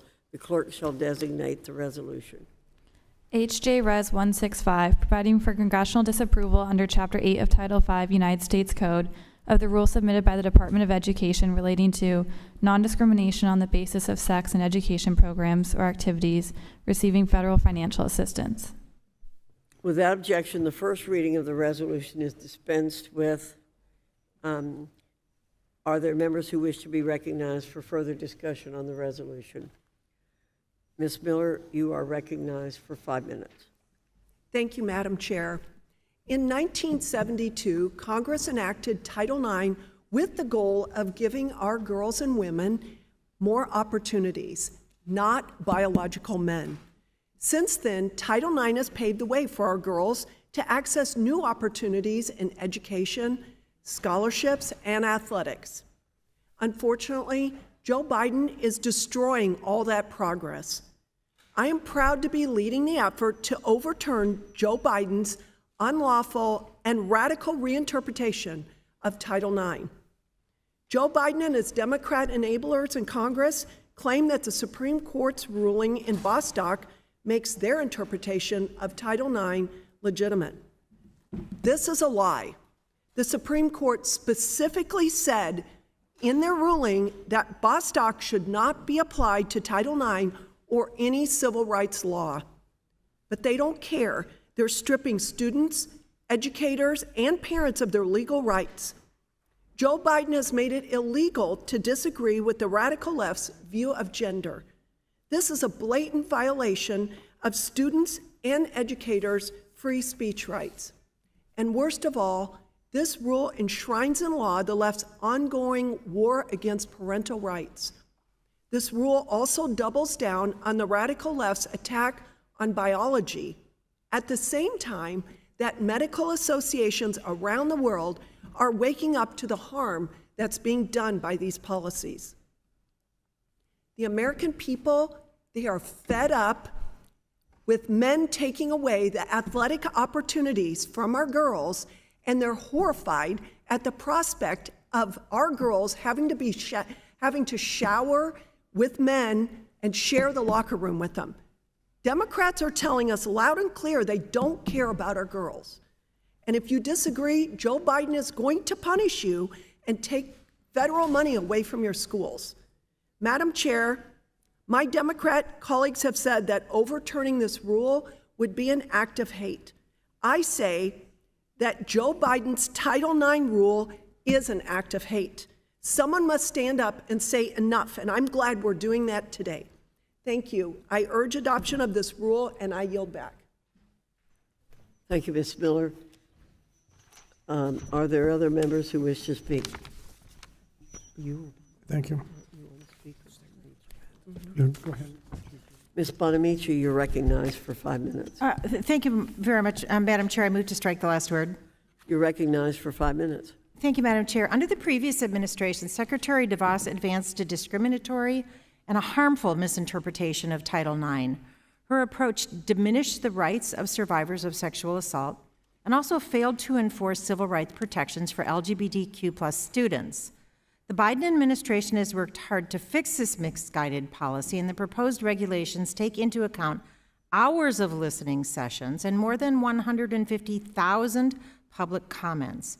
The new Title IX rule strengthens protections for vulnerable student populations, including the LGBTQ+ community, and for the first time, Title IX explicitly prohibits discrimination based on sexual orientation and gender identity. The Bostock case was a civil rights case.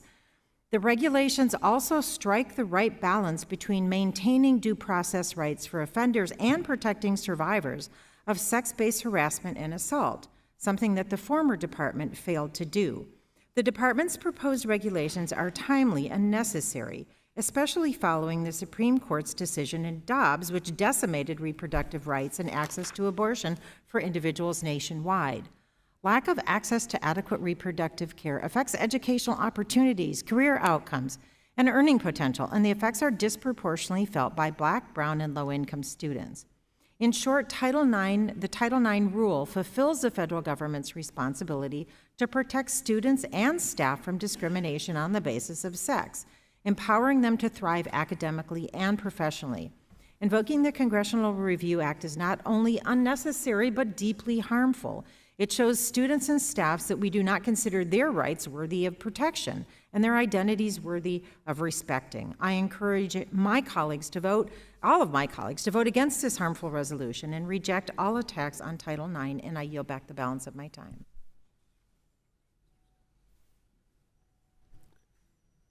Thank you, Ms. Bonamici. Mr. Scott.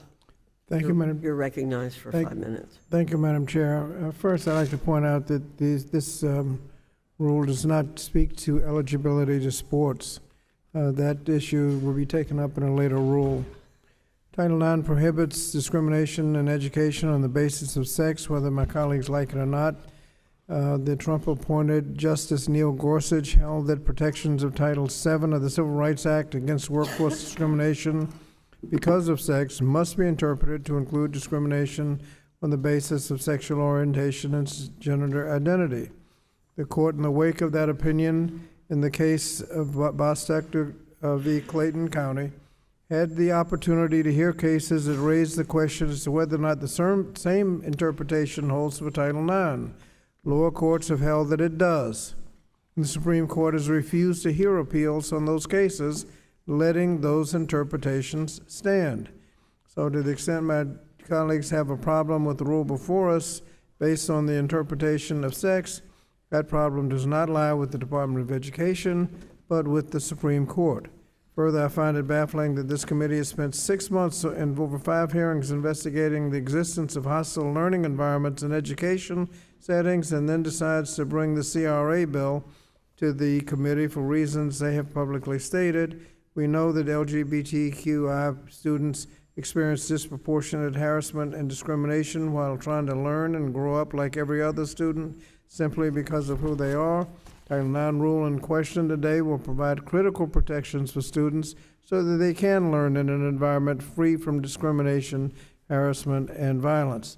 This is something my colleagues have been demanding for certain groups of students, and as lawmakers, we should be demanding it for all students, regardless of their race, national origin, shared ancestry, sex, sexual orientation, or gender identity. So I urge my colleagues to vote no on this joint resolution and yield back the balance of my time. Thank you, Mr. Scott. Ms. McLean, you're recognized for 5 minutes. Thank you, Madam Chair. I speak in support of House Joint Resolution 165 to block President Biden's attempt to undermine Title IX and erase vital protections for women and girls in American schools. Title IX was created to ensure women and girls have the same educational opportunities as boys in school across the country. As Title IX enters its 52nd year, its legacy for fostering fair competition, and education for women is under attack by the radical left. Title IX was meant to give girls the space they needed to showcase their skills. Instead of honoring this legacy, the Biden administration and the bureaucracy of the Department of Education is hell-bent on harming the very women Title IX was placed to protect. The rule to redefine sex discrimination on the basis of gender identity will force schools to provide biological men who claim they are women access to women's locker rooms and bathrooms. This ignores the biological differences between men and women and puts our daughters, my daughters, in grave danger. This joint resolution is about protecting our daughters and their ability to learn and compete in a safe environment. President Biden has proven that he will do anything to appease the radicals in his party rather than defend the success of women athletes and Title IX. Our daughters deserve better. Your daughters deserve better. And we owe it to them to fight for the sanctity of women to have safe spaces. I'll make it simple for the Democrats. Men do not belong in women's spaces. The fact that I need to say that is a sad reflection of where the other side is on this aisle. The simple fact is that we are here today because the Biden administration is putting leftist policies over the protection of our daughters, of our women, and our girls. If the Biden administration goes down this path, it will mean more women will lose out on academics and athletics.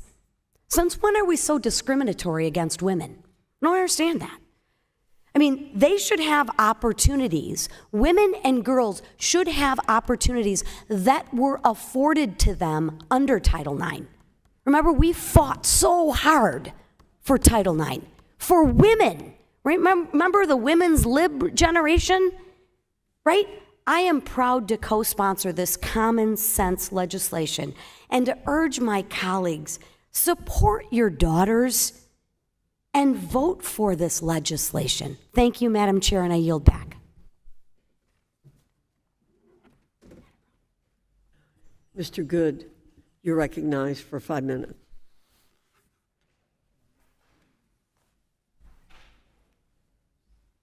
Thank you, Madam Chair.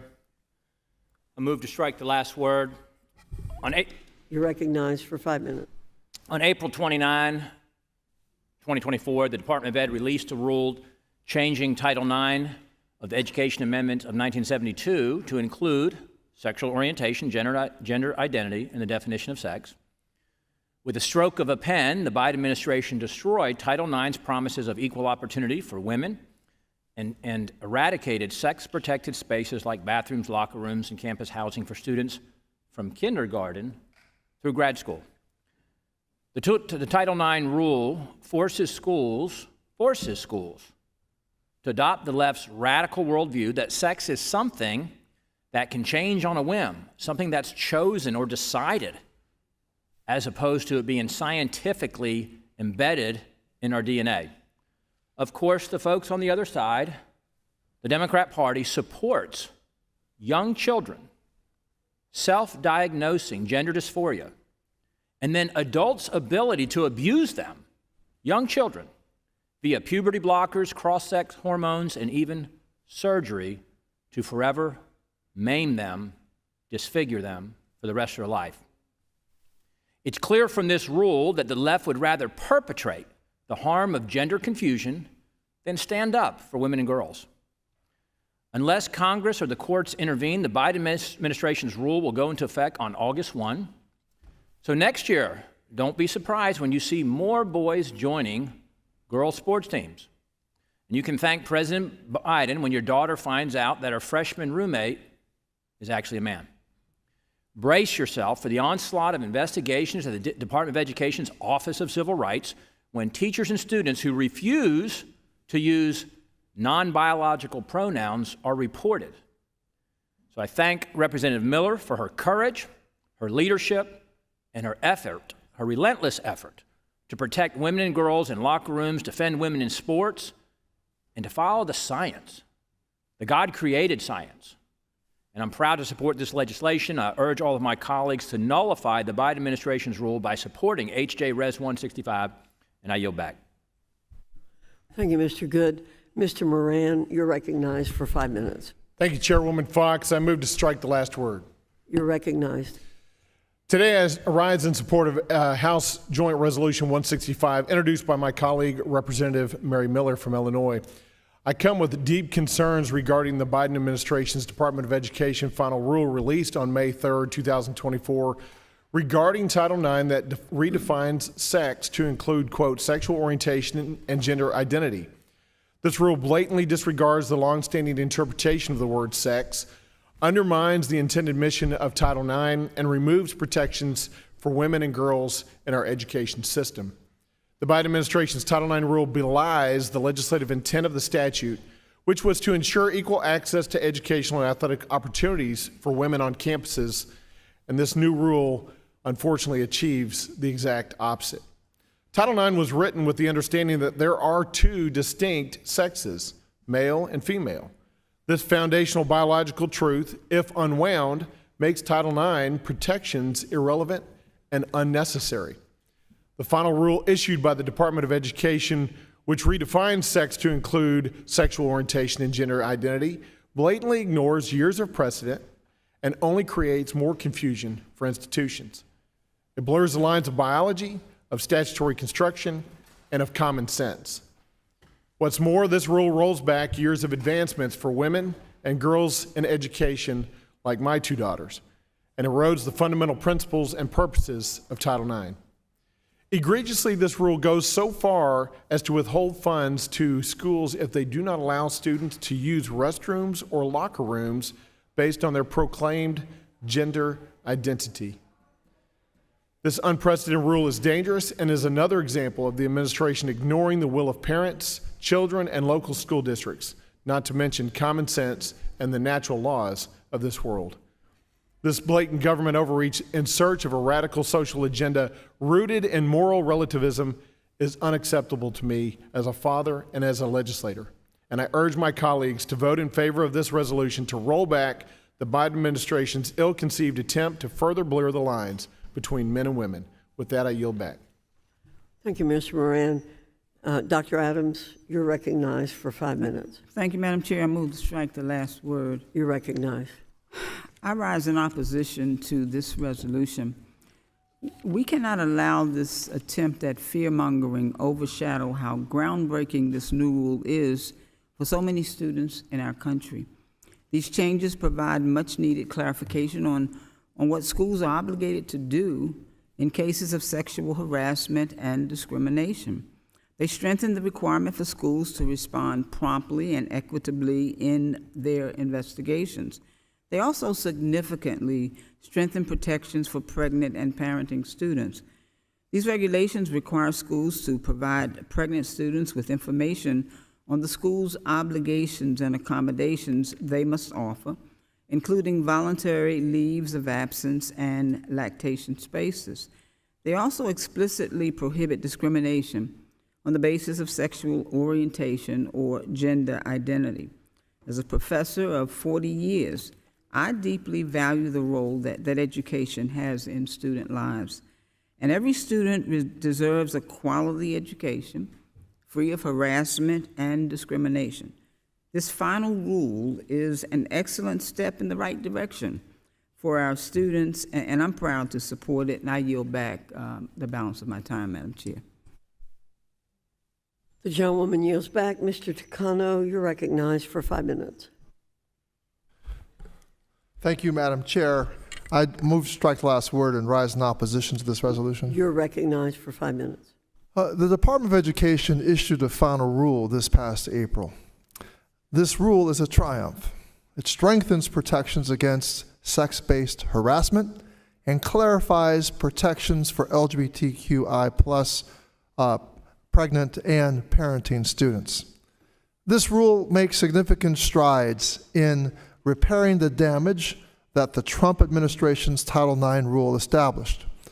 Under the DeVos Department of Ed, a lack of explicit protections and enforcement powers excluded many women, LGBTQ, and pregnant and parenting students from the full freedom to pursue a quality education. The Republican objection that sex discrimination should be interpreted to include sexual orientation and gender identity will tear down all of the protections that this essential rule clarifies. Let's be clear. The Title IX rule does not create new rights for LGBTQ plus students, but simply clarifies how the U.S. Supreme Court decision in Bostock v. Clayton County should be interpreted in school environments. This is a population of students in need. Currently, 83% of LGBTQ plus students, LGBTQI plus students, face victimization at school. States with laws that target LGBTQI plus students have seen the number of hate crimes quadruple in the last 5 years, or the last few years. And this is a youth population that has among the highest statistics of anxiety, depression, suicidality, and youth homelessness. It is our obligation to support these kids and defend their right to what every child in America should have: access to a high-quality education free from fear and victimization. Instead, my colleagues across the aisle have chosen to use their bully pulpit to ensure that LGBTQI plus kids do not have the same rights and freedoms as their peers. They are going out of the way to remove all the protections this rule offers through this CRA, and all to dispute the definition of a single phrase. This CRA would have disastrous consequences for countless students that saw their right to education dissolve under the Trump Title IX rule. Survivors of sexual harassment and assault will continue to face significant barriers to completing their education if this CRA comes to pass. This CRA is a roadmap not only to wipe out the entire rule, but also tie the hands of a federal agency from undertaking any federal rulemaking related to these topics. This is a cruel, dangerous, and shameful waste of this committee's time during Pride Month nonetheless. I urge opposition to the joint resolution, and I yield back, Madam Chair. The gentleman yields back.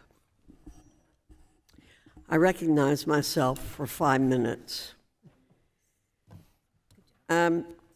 It's very disturbing to hear some of the comments that are being made about this resolution and what was done under the Trump administration. The Biden administration's rules says that men must be given access to girls' locker rooms, bathrooms, and athletic teams. By stating that schools' obligations to comply with Title IX is not alleviated by FERPA, the rule will seemingly force school districts to adopt the pernicious practice of hiding information from parents about their children's medical and emotional health. Democrats are saying that this rule doesn't affect women's sports. That's not true. While the Department of Education is sitting on a separate regulation dealing specifically with athletics, which it will presumably release after the election, the Biden administration is already working hard to rip athletic opportunities away from women and girls.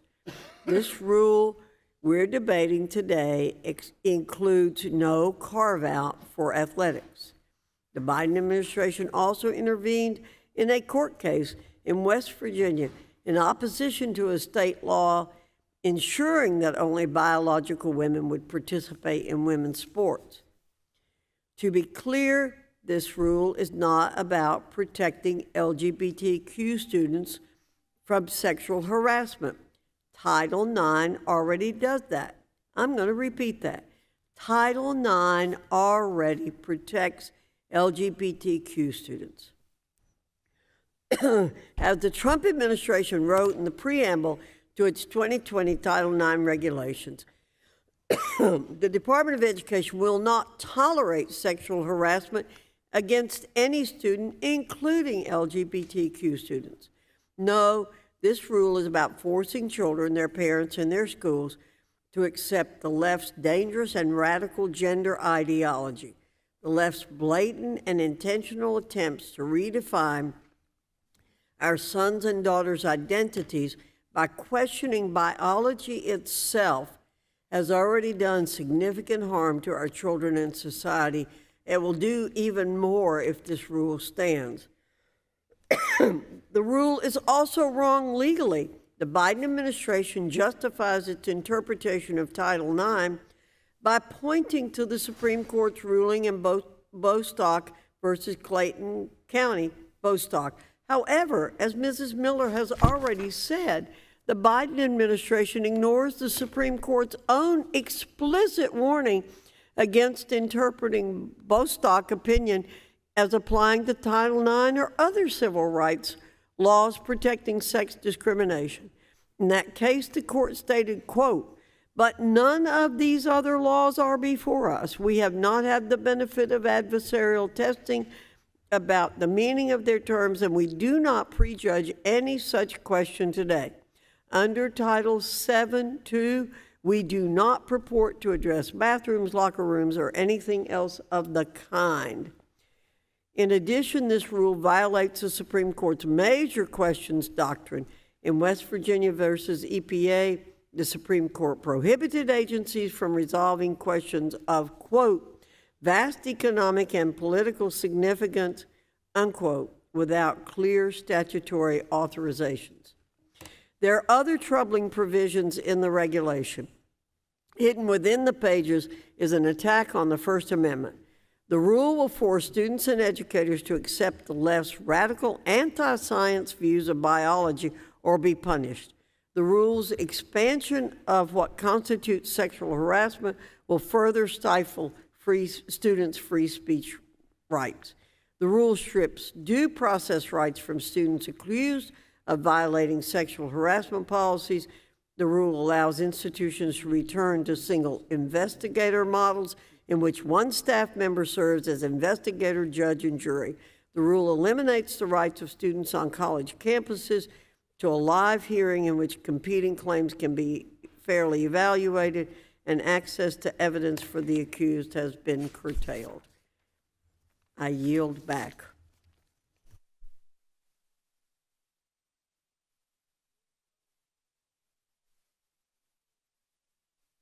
To HJ Res 165, all in favor say aye. Aye. All opposed, no. In the opinion of the chair, the ayes have it, and the resolution is agreed to.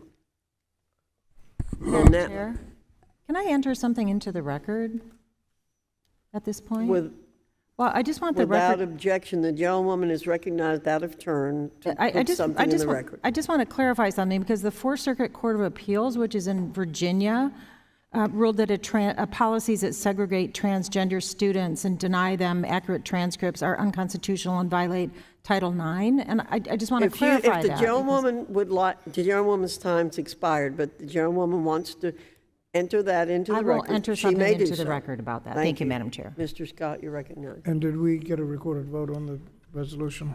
A recorded vote has been requested. A recorded vote will be later in the process. The committee will now proceed to the consideration of the excuse me. Oops. The committee now proceed to the consideration of the bill H.R. 6816 for amendment. The bill was circulated in advance and printed copies are available. The clerk shall designate the bill. H.R. 6816, a bill to prohibit the availability of federal education funds for elementary and secondary schools that receive direct or indirect support from the government of the People's Republic of China. Without objection, the bill will be considered as read and open for amendment at any point, and any amendment offered shall be considered as read. The Does anyone seek to be recognized? Mr. Moran, for what purpose do you seek recognition? Madam Chair, I have an amendment at the desk titled H6816_ANS. The clerk shall designate the amendment in the nature of a substitute. Amendment in the nature of a substitute to H.R. 6816 offered by Mr. Moran of Texas. Identifier H6816_ANS. Without objection, the amendment shall be considered original text for purposes of further amendment. The amendment nature of a substitute has already been distributed. I now recognize Congressman Moran for 5 minutes to explain the amendment in the nature of a substitute. Thank you, Chairwoman Foxx. Madam Chairwoman, I am offering an amendment in the nature of a substitute for H.R. 6816, the Promoting Responsible Oversight to Eliminate Communist Teachings for Our Kids Act, or the Protect Our Kids Act. H.R. 6816 will prohibit federal funding for any K-12 school that hosts a Confucius classroom or receives financial support from related entities. In past years, we've seen a rise in CCP Confucius institutes on college campuses across this country. Disguised as institutes that teach Chinese language and culture, these CCP-funded institutes spewed propaganda to college students. Now the CCP has attempted to expand its reach into the classrooms of our children. Confucius classrooms, which are similar to Confucius institutes, are a direct threat to our national security and have the potential to compromise both our educational systems and military capabilities. Between 2008 and 2017, Confucius classrooms increased to nearly 1,000 worldwide, including 500 within American schools. This statistic alone reveals the desire of China to infiltrate our classrooms and influence our kids. Confucius classrooms hinder academic integrity by requiring teachers to omit certain parts of Chinese history that are embarrassing to them, such as history about Tibet and Taiwan and Tiananmen Square, by prohibiting federal funding to schools that host Confucius classrooms or receive financial support from CCP-affiliated entities. The Protect Our Kids Act ensures that our children receive an unbiased education focused on American values and free from the undue influence of the CCP. It is crucial that we pass this legislation to protect our kids from external manipulation and to preserve the integrity of our educational institutions. Our children's schools should be places of learning and growth, free from foreign propaganda, especially foreign entities that seek to suppress truth and rewrite history. The Chinese Communist Party's involvement in our educational system poses a dangerous long-term threat to our values and our national security. The CCP seeks to teach our children biased, unprincipled, and damaging curriculum veiled under the guise of, quote, cultural studies and promoted only because it comes with money for the school districts. As a father of four, I know just how critical it is that our children receive a quality education in a supportive, balanced, and truthful environment. I firmly believe this legislation will safeguard the future of students across the country. In a day and age when young minds can easily be manipulated, the Protect Our Kids Act will immediately address the need to safeguard our children from targeted CCP propaganda and make certain that they are protected from foreign educational interference. We must ensure our children can learn in an environment that instills a sense of duty, self-discipline, and integrity that aligns with our nation's values and promotes success in and out of the classroom, and importantly, again, is rooted in truth. Defending our precious children is a top priority for us in Congress, and now is the time to protect our students and the future of our nation. I urge my colleagues to support the Protect Our Kids Act. With that, I yield back. The gentleman yields back.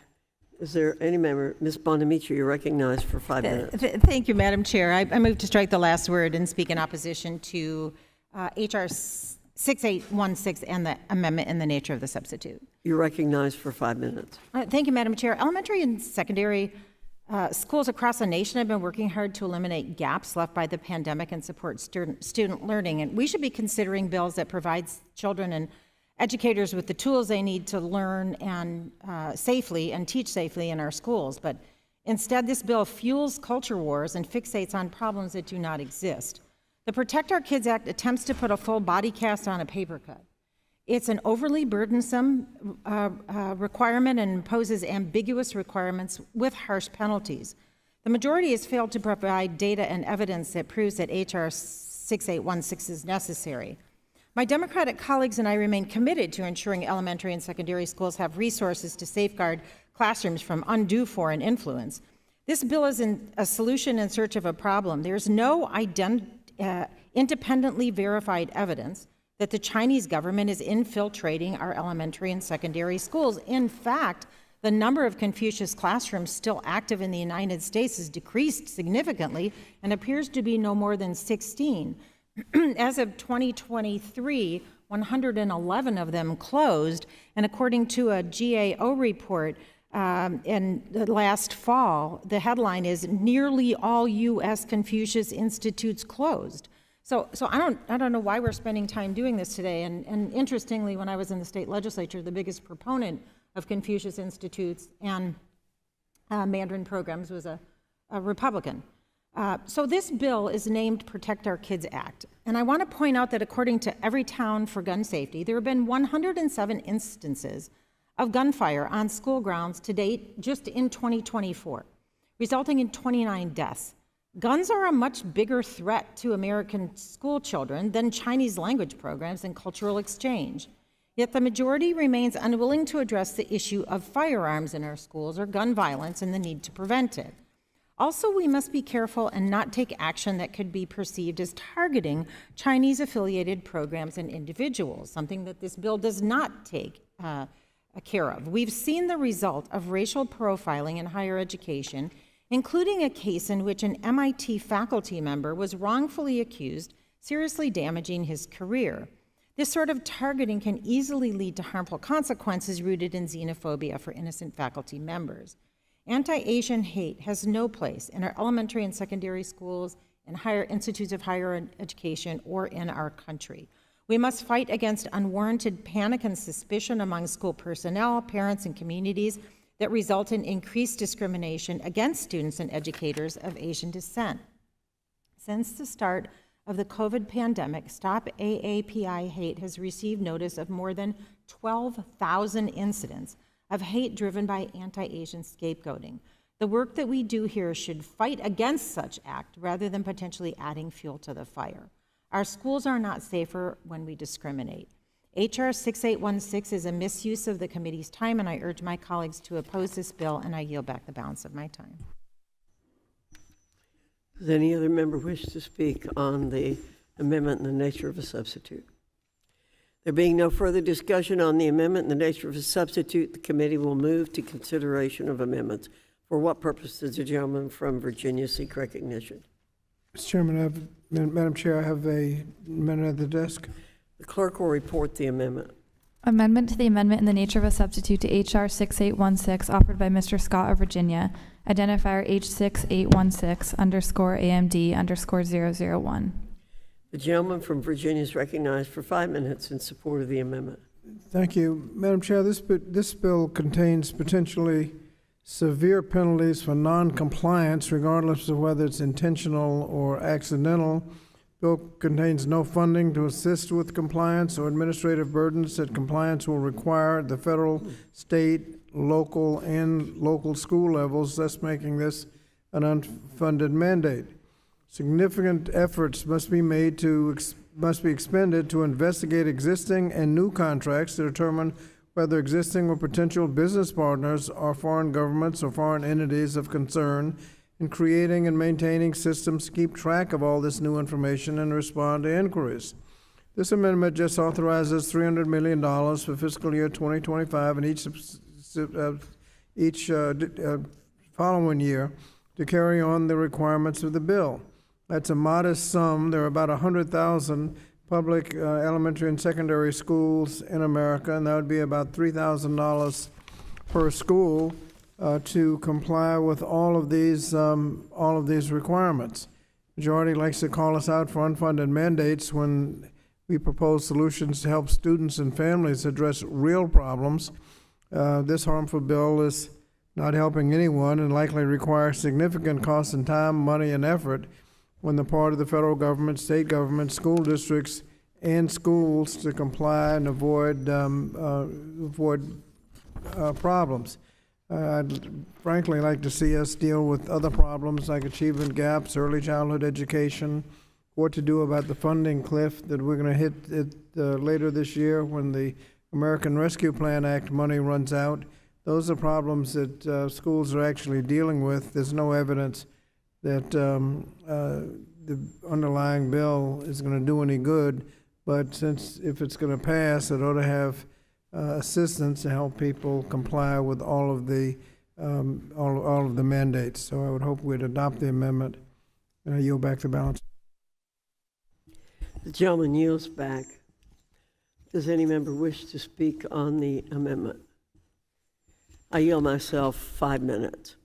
The gentleman's amendment totally misses the point of the bill and rehashes a tired old strategy we've seen from the left. Spend enormous sums of taxpayer dollars and hope for the best. There are a number of problems with this amendment. For one, our bill does not require hundreds of millions of dollars to implement. It simply states that as a condition of receiving federal funds, school districts should not enter into contracts with the Chinese Communist Party. There's no good reason the Department of Education needs hundreds of millions in new spending to carry that out. Second, the amendment has no additional guidelines or restrictions on how this money may be spent. Finally, the federal government should be spending less money, not more money. The country is trillions of dollars in debt. It's our responsibility on this committee not to add to that problem. Spending more money is a tired old Democrat solution. We don't need to spend more money. School districts need to be more responsible for spending the money they already have. I urge my colleagues to oppose the amendment, and I yield back.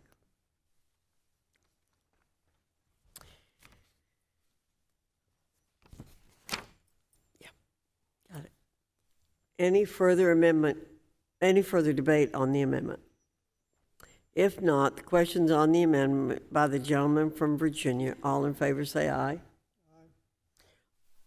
All opposed, no. No. In the opinion of the chair, the noes have it, and the amendment's not agreed to.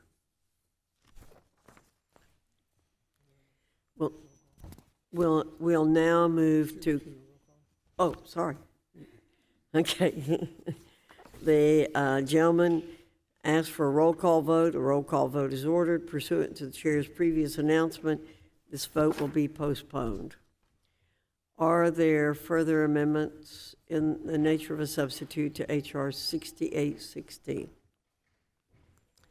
We'll now move to consider the next bill.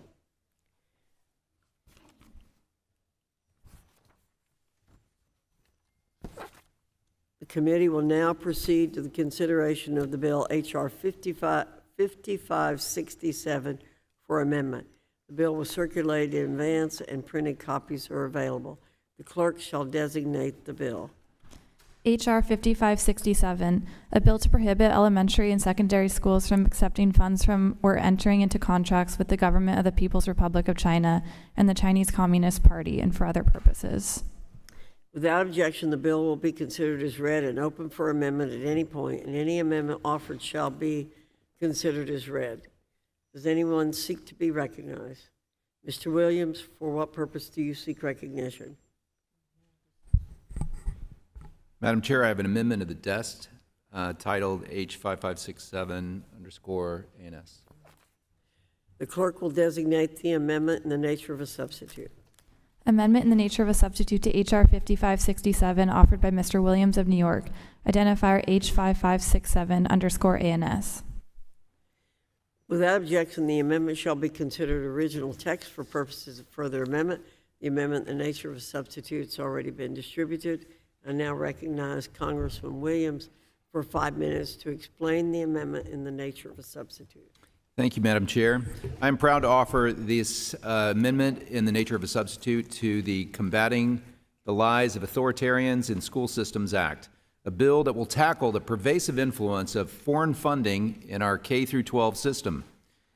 Only by increasing transparency in our schools' funding streams will we be able to counter malicious influence in our education. The threat that unaccountable foreign funding poses to the next generation is well documented. Adversarial countries that wish to promote their un-American values in the classrooms of our children have long abused U.S. laws that allow them to exert influence through shady financial contributions to public institutions. Recently, this has materialized in pro-Hamas rhetoric reaching the classrooms of schools in places like New York City.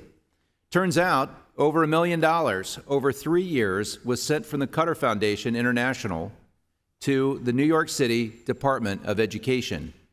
Just last year, in this very committee, we heard about $17 million sent to 143 school districts and private K-12 schools nationwide from Confucius classrooms, a proxy of the Confucius Institutes, which is the CCP entity that is used to exert soft power. We cannot allow such close proximity between the Chinese Communist Party and our nation's young people. I know firsthand the evils of authoritarianism. I'm the only member of Congress that was in Tiananmen Square in May of 1989, and I spoke with student protesters there about their standing up to the oppressive Chinese Communist Party system. Just months later, dozens of those students would be massacred by their own government, along with many more. It is more important than ever that the education of our children remains free from the totalitarian lies that leads a society to this point. Our nation's students should be free to learn without the threat of foreign influence. When foreign governments line the pockets of American administrators, our children feel the impact, and our future hangs in the balance. The Class Act establishes transparency regarding contributions from foreign sources exceeding $10,000, that they be disclosed to the Secretary of Education, which shall include the name and country of origin of the foreign source, the amount of the funds, and the details of any contract entered into. I'm proud of the committee's work on this necessary issue and recommend my colleagues to vote in favor of its passage. Madam Chair, I yield back. The gentleman yields back. For what purpose does Congresswoman Bonamici seek recognition? Thank you, Madam Chair. I move to strike the last word in opposition to H.R. 5567 and the amendment in the nature of a substitute. You're recognized for 5 minutes. Thank you, Madam Chair. This bill, again, runs the risk of fueling culture wars and anti-Asian sentiment while doing nothing to protect or enrich children or enhance their learning outcomes. I cannot stress this enough. There is no evidence demonstrating that public elementary and secondary schools are receiving donations from or entering into dangerous contracts with foreign sources. If school funding is an issue, we should be talking about increasing funding through ESEA Title I, for example. H.R. 5567 would impose significant administrative burdens on schools by requiring intensive monitoring and frequent disclosures. This would force school administrators to divert attention and resources away from core educational activities and priorities. The compliance requirements may overwhelm schools, particularly those with limited administrative capacity. Even unintentional noncompliance would hurt students because federal financial assistance would be stripped away, even if a mistake was unintentional. And the bill contains no funding to assist with the administrative burdens that compliance would require. Also, H.R. 5567 and the amendment in the nature of the substitute do not mention the roles of local and state agencies in enforcing the disclosure and subsequent consequences for noncompliance. Typically, those entities distribute federal financial assistance after they receive funds from the Department of Education. So this bill is an example of poorly planned legislation that, if executed, would create more problems than it solves. Schools may end partnerships or be hesitant to collaborate with foreign organizations for language and exchange programs because of fear of losing federal funding. Limiting education exchanges undermines efforts to prepare American students to navigate and contribute to a global society and a global economy. It reduces their exposure to critical international perspectives and language skills needed to succeed as they develop careers. In fact, a study by the U.S. Committee on Economic Development found that American businesses lose at least $2 billion every year because of language or cultural misunderstandings. More than 70 government agencies have reported a need for individuals with foreign language expertise. and the General Accounting Office suggested that such shortages have adversely affected agency operations, hindered U.S. military, law enforcement, intelligence, counterterrorism, and diplomatic efforts. And speaking of the GAO, I want to reiterate that according to the GAO, at the end of 2023, nearly all U.S. Confucius Institutes have closed. In short, we should be supporting partnerships that make language programs possible, not deterring them. School administrators and local leaders, not the federal government, are best equipped to determine what types of domestic and international partnerships are needed in their districts. This committee should not spend time discussing issues that hold American children back, and for these reasons, I urge my colleagues to oppose this bill, and I yield back the balance of my time. Thank you, Ms. Bonamici. Are there any members who wish to be recognized for further discussion on the amendment in the nature of a substitute? There being no further discussion on the amendment in the nature of a substitute, the committee will move to consideration of amendments. For what purpose does the gentleman from Virginia seek recognition? Madam Chair, I have an amendment at the desk, H5567, underline AMD 001. The clerk will report the amendment.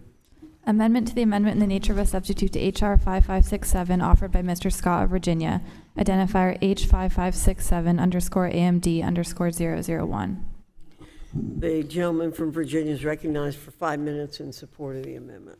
Madam Chair, without getting into the merits of the bill contains potentially severe penalties for noncompliance, whether it's intentional or accidental.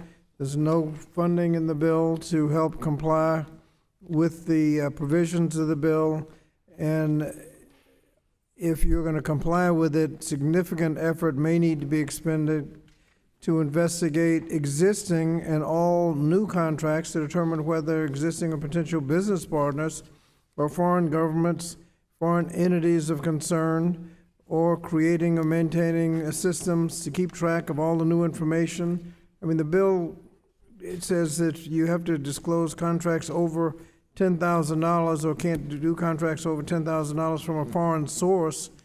And according to the code, foreign source involves individuals who may not be citizens. Well, if you're going to do a construction project, get equipment or other kinds of expensive material, do you have to check the citizenship papers of the people you're doing business with? I don't know, but in any case, every school system doing business with anybody is going to have to be will have to be brought up to date on how to comply with this thing. This little money was just $3,000 per school, just like the last one I introduced, so that they would have funding to go through all these contracts and to make sure that they're not out of compliance and subject to severe penalties. I would hope we would help these school systems comply with this legislation. Otherwise, I don't know how they can possibly keep up with it. I hope you'd adopt the amendment and yield back. Gentleman from Virginia yields back. Does anyone seek recognition on the amendment? I recognize myself for 5 minutes. My colleague on the left has returned with the same amendment again. Just spend hundreds of millions of dollars and hope for the best. As I mentioned before, this bill, like the previous bill we considered, does not request hundreds of millions of dollars to implement. It simply states that as a condition of receiving federal funds, schools should report to the Secretary of Education their contracts with foreign sources. As I've said before, there's no good reason that the Department of Education needs hundreds of millions of new spending to carry that out. The federal government's running a staggering deficit, and I wish my colleagues on the left were more concerned about that. There's simply no need for hundreds of millions in new spending. I urge my colleagues to oppose the amendment, and I yield back. Does anyone else seek recognition on the amendment?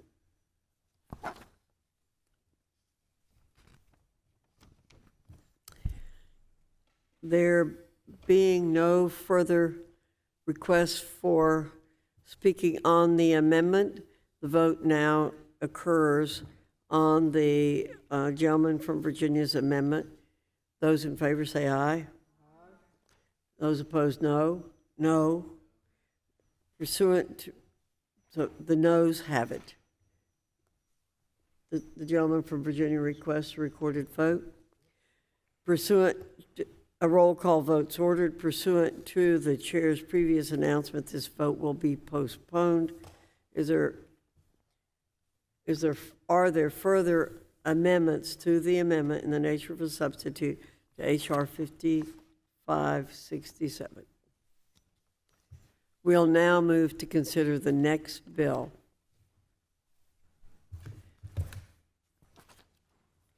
The committee will now proceed to consideration of the bill H.R. 7227 for amendment.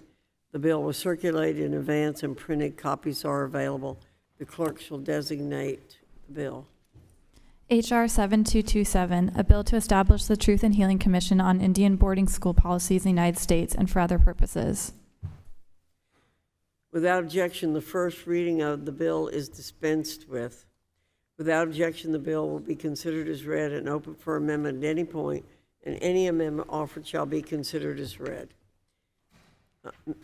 Mr. Kiley, for what purpose do you seek recognition? Madam Chair, I have an amendment at the desk titled H.R. 7227 ANS 01. The clerk shall designate the amendment in the nature of a substitute. Amendment in the nature of a substitute to H.R. 7227 offered by Mr. Kiley of California. Identifier H.R. 7227 ANS_01. Without objection, the amendment shall be considered original text for purposes of further amendment. The amendment in the nature of a substitute has already been distributed. I now recognize Congressman Kiley for 5 minutes to explain the amendment in the nature of a substitute. Thank you, Madam Chair. I would like to offer an amendment in the nature of a substitute for the Truth and Healing Commission on Indian Boarding School Policies Act of 2024, which would establish a Truth and Healing Commission on Indian boarding school policies in the United States to investigate, document, and report on the histories of Indian boarding schools, Indian boarding school policies, and the long-term effects of those schools and policies on Native Americans. From 1819 to 1969, tens of thousands of Indian children were taken away from their families and sent to Indian boarding schools across the United States, the majority of which were run or funded by the U.S. government. Students experienced abuse, malnutrition, and disease. They were forced to change their names, cut their hair, and were beaten for speaking their native language. These schools caused immense trauma for the students and families, some of whom never saw their children again. Some children even died. The Department of Interior has identified burial sites at 53 different schools, accounting for over 500 deaths. It is important to ensure that nothing like this ever happens again, and the way to do that is to objectively search for and show the truth. Documenting these stories will also allow survivors to share their experiences and honor those who have passed away. I'm proud to co-sponsor this legislation, and I urge its passage today. I yield back. Are there any other members who wish to be recognized for further discussion on the amendment in the nature of a substitute? Madam Chair.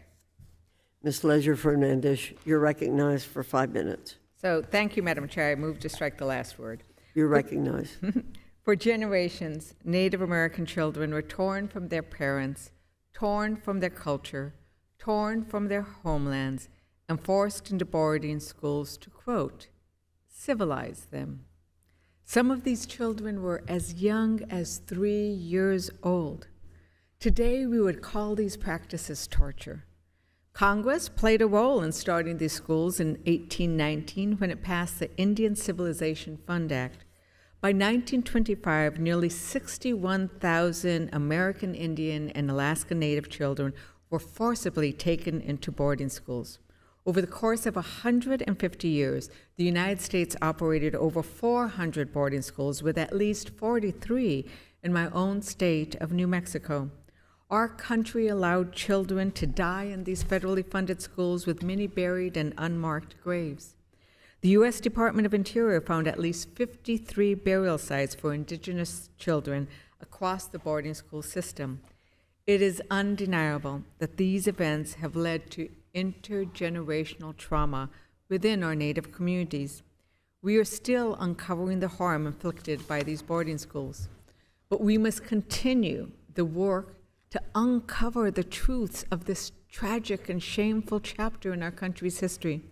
H.R. 7/2027 will establish a much-needed commission to formally investigate and document the stories of survivors and the human rights violations that occurred against American Indian, Alaska Natives, and Native Hawaiians at these schools.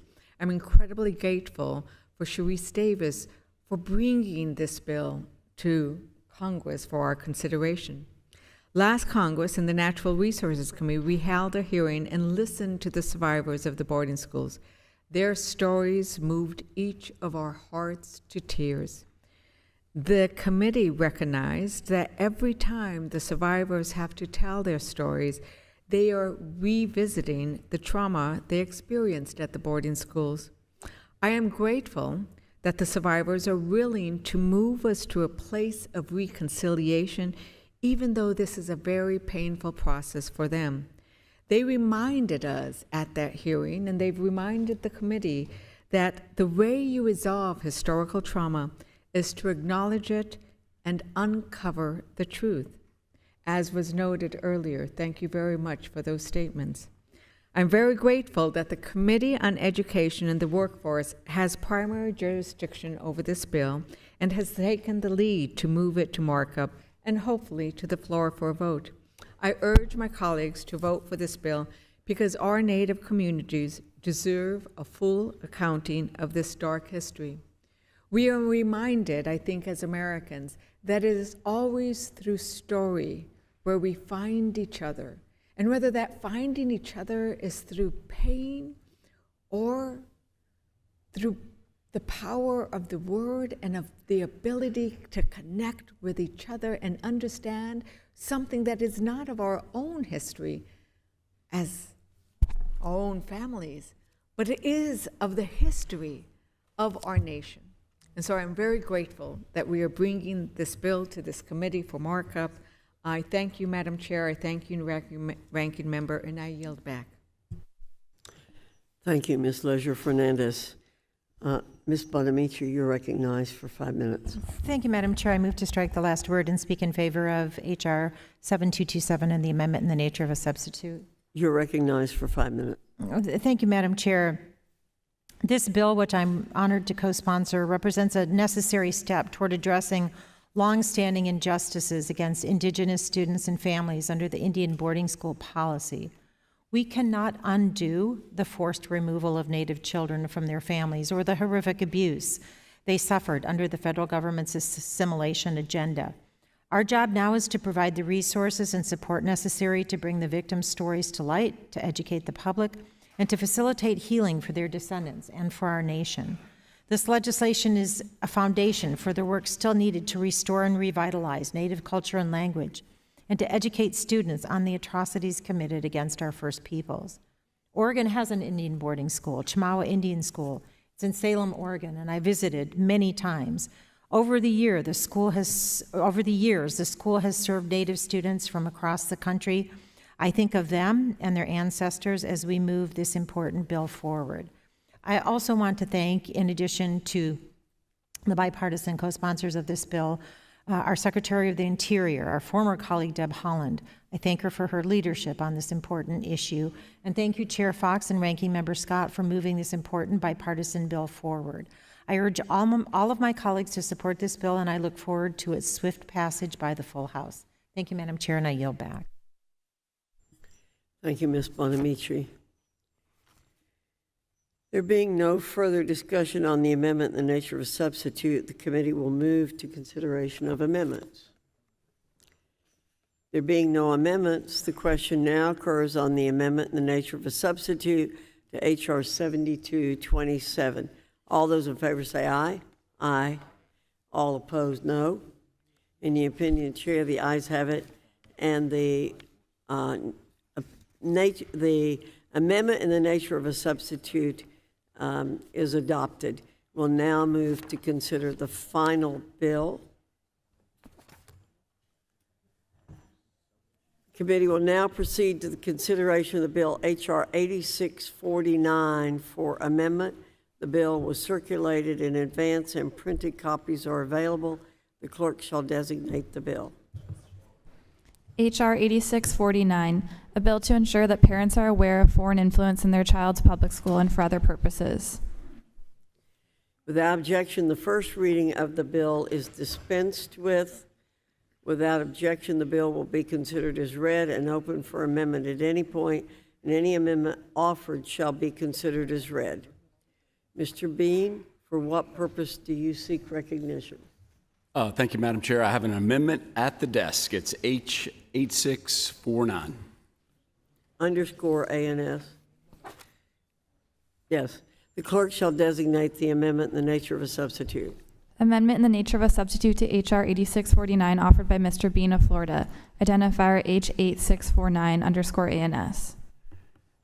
Without objection, the amendment shall be considered original text for purposes of further amendment. The amendment in the nature of a substitute has already been distributed.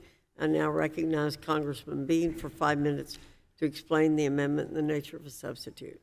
Thank you very much, Madam Chair. Good afternoon to you, and good afternoon, Education and Workforce Committee. We've all heard the phrase, there's no such thing as a free lunch. It is true. Everything comes at a price, and nothing is for free. Every dollar that flows into American classrooms from foreign countries comes with strings attached. This is particularly true for China, whose strategy is to gain a foothold in America's education system, steal personal data, and manipulate the material children are being taught. Millions of dollars of China-linked funds have flowed into America's K-12 classrooms, where students are being subject to Chinese Communist Party propaganda under the guise of Chinese language and culture programming. In fact, a recent Parents Defending Education report found 143 schools across 43 states hosted a Confucius classroom or otherwise had ties with the Chinese Communist Party. But wait, there's more. The same report found that the CCP had ties to school districts near 20 military bases. China is not the only country making sizable investments in U.S. K-12 schools. Qatar Foundation has allocated $30.6 million to various schools across 12 U.S. states. What did they get for their money? A Brooklyn school omitted Israel from a classroom map in an act of anti-Semitism, instead labeling where Israel is, labeled it, all of it, Palestine. And we wonder, where does anti-Semitism come from? This blatant attempt to inject foreign ideology into our schools undermines the fundamental purpose of an American education. It goes without saying we should be teaching American values in American schools, yet this is what happens when we go after that free lunch of learning and accept the Trojan horse of foreign funding. My bill, H.R. 8649, the Transparency in Reporting of Adversarial Contributions to Education, or the TRACE Act, aims to solidify the rights of parents to know how foreign influence may be impacting their child's classroom and help deter the ability of foreign nations to reach America's youth. Specifically, the TRACE Act requires that as a condition of receiving funds under the Elementary and Secondary Education Act, public schools would be required to provide each parent the right to review any curricular material funded or purchased with funds from a foreign government or foreign entity of concern. The bill also guarantees parents the right to know how many personnel at their child's school are compensated by foreign sources, and any donations or financial transactions between the school and a foreign government or foreign entity of concern. The substitute amendment, and thank you for considering, Madam Chair, simply adds a 30-day timeline for school districts to respond to a parent request allowed under the bill. I believe this small change strikes the appropriate balance between providing school districts adequate time to respond to a parent request without placing an undue burden on the school district, while ensuring that parents receive timely responses from the district itself. The danger of foreign influence in American K-12 schools cannot be overstated. They threaten our national security, compromise our geopolitical interests, and erode our academic freedom. American schools are for education, not espionage. We cannot allow our students, the future of our great nation, to be corrupted by foreign adversaries who are systematically and aggressively attempting to influence our K-12 schools across the fruited plain. Our children deserve an education that empowers them to think critically, develop their own perspectives, and become informed and engaged citizens. Allowing the CCP or other foreign propaganda to infiltrate our schools robs our children of this opportunity. Madam Chair and members, I thank you for your support and consideration of H.R. 8649, the Transparency in Reporting of Adversarial Contributions to Education Act, TRACE. Madam Chair, I yield back my time. The gentleman yields back. Are there members who wish to be recognized for further discussion on the amendment in the nature of a substitute?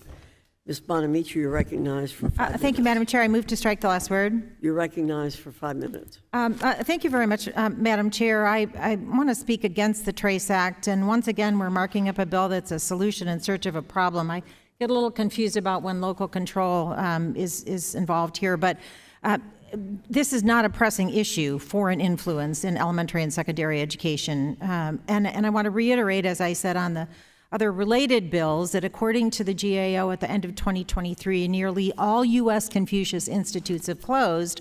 In fact, 111 of them had closed, and the number appears to be decreasing significantly, and we can find no more than 16. But instead of addressing these real challenges, the majority has offered yet another culture war bill. This bill would impose severe penalties for entire school districts for any failure to implement its requirements, whether intentional or accidental. And at the same time, the bill makes it challenging to meet these requirements. For example, it's unlikely that a single school would know about agreements or financial transactions occurring at the district level.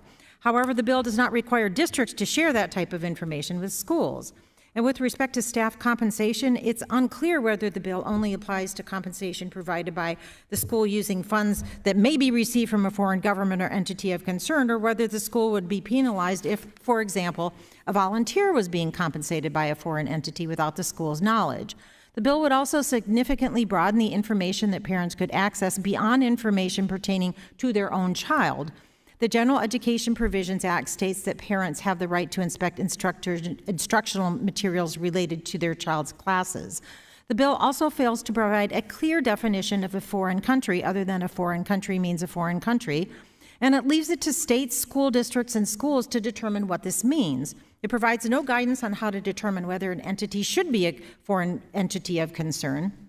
Moreover, it's unclear in which instances a district or school would need to determine whether there is any involvement by a foreign government or foreign entity of concern, as well as how to make such a determination. For example, it's unclear whether every contract, new and existing, for food, tutoring, textbooks, janitorial services, trash collecting, recycling, and so on, needs to undergo such examination.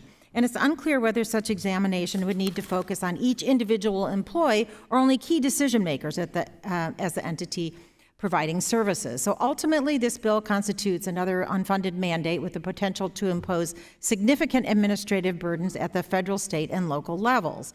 But importantly, this legislation is also likely to have a chilling effect on schools and school districts, effectively discouraging them from engaging in international and cultural exchange opportunities, because these opportunities typically require some coordination with foreign governments through their U.S. consulates. World language programs, for example, especially dual language or language immersion programs, may be forced out of schools. According to the American Councils for International Education, in 2021, there were more than 3,600 dual language or immersion programs in 44 states across the country, including more than 100 in Florida and more than 200 in North Carolina. The top languages are Spanish, Chinese, French, Japanese, and German, but there are also multiple programs in Russian, Vietnamese, Arabic, and, Madam Chairwoman, Italian. Language immersion programs likely get materials and sometimes teachers from the countries of their target languages, which makes sense. It doesn't mean that the materials and the teachers aren't vetted. This bill would create serious barriers that could doom these critically important programs. And why? Because some of my colleagues believe that maybe students are learning some communism in schools. And I mentioned in regard to one of the other bills, colleagues, that we're in a global economy. For purposes of economic development, for national security, we need and benefit from students being bilingual. So rather than protecting our next generation from a threat that doesn't exist, this bill will limit important educational opportunities and lead the next generation into an isolationist era. And Madam Chair, I just want to add too that learning another language, a world language, is actually very good for brain development. And if we want our students to be bilingual, which is good for them, good for their career, good for the economy, good for national security, we should not pass this bill. We should promote instead more dual language programs. So I urge my colleagues to oppose this bill, as I will do, and I yield back the balance of my time. The gentlewoman yields back. Mr. Wahlberg, you're recognized for 5 minutes. Madam Chair, thank you. Maybe flowing from a sense of innocence and naivety that the United States could entertain for some time safely, yet things have changed, and I think we do well to consider this legislation. The fact that China has targeted our children across the board, from their classroom to their electronic devices. Even online tutoring services are now being purchased by companies with ties to China, potentially passing along their data to the CCP. We have to concern ourselves with that. That's why I led my colleagues in a letter pressing Secretary Cardona about the dangers of these contracts and the threat China poses to our students. We've seen Confucius classrooms appear all over the country. They may change their shape or even their names, but they've appeared especially near military bases. China's boasted about their work on Confucius institutes and Confucius classrooms to further the CCP's global influence. This should be of a major concern not only to this body, but to parents and teachers as well. I appreciate my colleagues' work on this legislation, which upholds the role of parents, surprise, surprise, in their child's education, and reaffirms their right to know what is happening in their child's school. Parents have primary responsibility over the education and upbringing of their children. That's why this committee and the House passed H.R. 5, the Parents' Bill of Rights. I urge my colleagues to support the Trace Act. I applaud my colleague for presenting this, and I yield back. Gentleman yields back. Are there any members who wish to be recognized for further discussion on the amendment in the nature of a substitute? There being no further discussion on the amendment in the nature of a substitute, the committee will move to consideration of amendments. For what purpose does the gentleman from Virginia seek recognition? Madam Chair, I have an amendment at the desk. The clerk will report the amendment. Amendment to the amendment in the nature of a substitute to H.R. 8649 offered by Mr. Scott of Virginia, identifier AMD_001. The gentleman from Virginia is recognized for 5 minutes in support of the amendment. Madam Chair, this is a simple amendment similar to the others, but you know, if you just read the bill and see what these localities have to do, the local school has to provide a written response no later than 30 days after a request comes in to respond to any donation received by the school or local education agency from a foreign country or a foreign entity of concern. First, you've got to teach everybody what foreign entity of concern means, and any contract with a foreign entity of concern. I mean, if you go on any financial transaction between a school and foreign entity of concern. I mean, if you, foreign transaction, I guess you go online and buy something, how do you know whether or not you're dealing with a foreign entity of concern? You have to tell people, teach people, have professional development so they know how to avoid a violation of this statute. To say nothing about the staff you need if you get a rash of these right to know, everybody's asking for different kinds of information, but asking people to figure out of all the donations they've gotten at a bake sale, all the contracts or transactions they've made, if any of them are with a foreign entity of concern, without having significant professional development, and that doesn't come free, I think you're just asking for trouble. And I don't see how anybody can be expected to comply with this law if it passes, and I doubt if it will, without extensive professional development so that they can know what a foreign entity of concern is. I mean, you go on the internet, you don't know where these companies are located, what jurisdictions they're subject to. All you know is you went online and paid the money, and the goods showed up a few days later, or the next day possibly. But unless you know all that and can figure out you got to respond within 30 days, you can't do that without some kind of funding. And that's what this amendment would provide. I'd hope we'd adopt it so that we're not putting these school systems in a situation where they can't comply or they'll be in violation. The gentleman yields back. Does anyone else wish to speak on the amendment? I yield myself 5 minutes. For the third time, my colleague on the left is proposing hundreds of millions of dollars in new spending, and for the third time, I must say no. Parents have a right to see the curriculum their children are being taught, and they have a right to know about any foreign influence in their schools. That's just basic common sense. It doesn't take hundreds of millions of dollars to make that happen.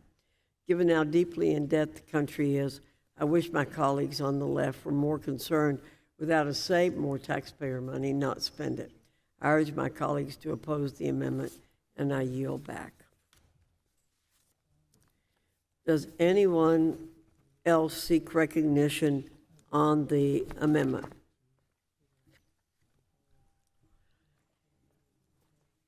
There being no further debate on the amendment, the question is on the amendment by the gentleman from Virginia. All in favor say aye. All opposed say no. No. In the opinion of the chair, the noes have it. Mr. Scott asked for a recorded vote. A roll call vote's ordered. Pursuant to the chair's previous announcement, this vote will be postponed. We will now move to consider the next bill.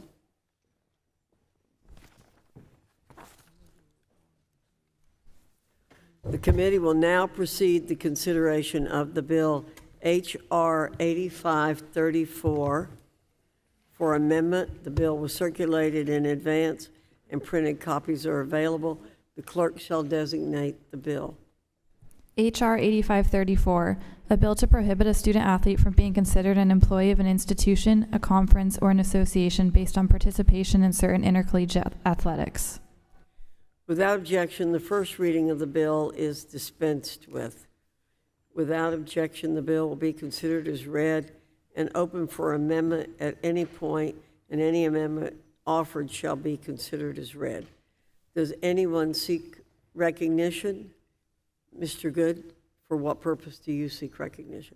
Madam Chair, I have an amendment at the desk titled H.R. 8534, Amendment of Nature of Substitute. The clerk shall designate the amendment in the nature of a substitute. Amendment in the nature of a substitute to H.R. 8534 offered by Mr. Good of Virginia, identifier H.R. 8534_ANS.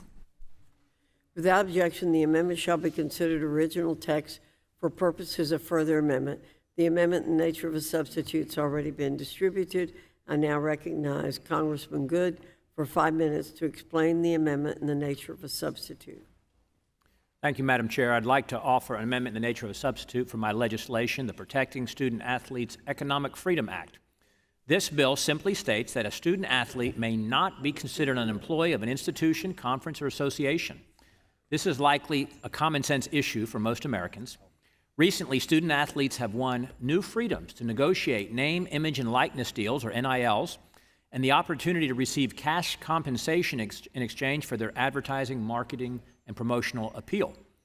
They also have new flexibility to transfer institutions for any reason without penalty, and many of them are offered generous cash benefits on top of the scholarships that cover the cost, along with the opportunity to compete in the sport they love.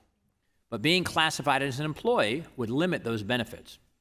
While employment status might initially sound like a way to get more benefits, I sincerely believe that student athletes don't want the consequences: union dues, employment contracts, altered relationships with coaches, and the inability to be regular students. The reality is that only about 2% of college student athletes will go pro in their respective sport. The rest will go pro in something else, whether business, medicine, education, engineering, or what have you. Universities or conference employment status would serve to take the focus off their education and have unintended negative consequences. Unfortunately, the Biden administration's NLRB continues to serve as the action arm for big labor and makes this legislation necessary to preserve athletics opportunities for students. Earlier this year, the unelected bureaucrats of the NLRB deemed the men's basketball team at Dartmouth College to be employees. Meanwhile, the NLRB General Counsel is claiming that the NCAA and the Pac-12 Conference are joint employers of student athletes. If left unchecked, these unprecedented decisions will expose institutions to massive new liabilities and much higher costs to maintain a college athletics program. Colleges have hundreds of student athletes, half of whom are women, and many of whom are minorities, who do not compete in the high-profile, revenue-producing sports of football and men's basketball. College athletics have a myriad of benefits for universities and student athletes, and a well-found historic place in American culture. They are the primary marketing tool for a university and the greatest branding tool. College athletics unite a campus, a community, and an alumni base around a common cause. Lower-income student athletes have much more incentive and opportunity to pursue a college education because of college athletics programs. Student athletes have greater retention and graduation rates and achieve a higher GPA on average than the general student population, despite the misperception of many uninformed critics. Athletics help shape the personal disciplines and character qualities that are essential to non-athletics life success. Things like sacrifice, perseverance, determination, denied gratification, teamwork, being part of something bigger than oneself, and taking joy in the success of others. Classification of student athletes as employees will put at risk those opportunities for thousands of participants across the country. It'll be much more expensive to fund and maintain sports like soccer, track, wrestling, not to mention women's athletic programs overall. Colleges would have to hire more administrators in order to handle the surge in the number of newly classified employees. The cost of full salary and benefits for student athletes would almost certainly mean that men's and women's athletic programs that don't generate revenue would be eliminated. Yet one more way that the NLRB policy would harm student athletes. I was fortunate to wrestle at my alma mater, Liberty University, when I was a student there, and years later I returned to my alma mater to serve as the Senior Associate Athletic Director with administrative responsibilities for my very sport that I participated in. Given my experience on both sides of this issue as a college student athlete as well as an administrator, I know that the majority of student athletes in schools will be severely harmed by the NLRB's proposed change. But I suppose Biden's NLRB would be satisfied if there was even one more unionized employee, even if it meant thousands fewer student athletes. I believe we can find ways to protect the interests of student athletes and their universities without distorting the historic, mutually beneficial relationship and changing the fundamental nature of college athletics. So I urge support for H.R. 8534, and I yield back. Gentleman yields back. Mr. Scott, you're recognized for 5 minutes. Thank you, Madam Chair. Madam Chair, I move to strike the last word and speak in opposition to H.R. 8534. You're recognized for 5 minutes. Thank you. Frankly, Madam Speaker, Madam Chair, although it's called the Protecting Student Athletes Economic Freedom Act, the only freedom the bill protects is the Republicans' freedom to strip the varsity athletes from their rights under fundamental labor and employment statutes. H.R. 8534 would exclude all current and former, quote, student athletes from being determined under federal or state law to be employees, would prohibit them from being considered employees of an institution of higher education or collegiate athletic body based on their participation in a varsity sport. Madam Chair, there are a lot of issues involved in this, and I think it's premature to start legislating. There are issues we're dealing with, like name, image, and likeness, workers' comp. There are significant burdens on time and whether or not they can be paid, if so, how much. Instead of letting legal experts conduct thorough investigations and apply long-standing precedent and tests to determine whether student athletes meet the definition of employee under specific labor laws, the majority is jumping the gun and gutting college players' labor and employment protections before we even know that any of them meet the definition of employee. Beyond the purported purpose of the legislation, the text is riddled with various technical issues. One in particular is the bill does not limit its exclusion to actual students who participate in varsity sports.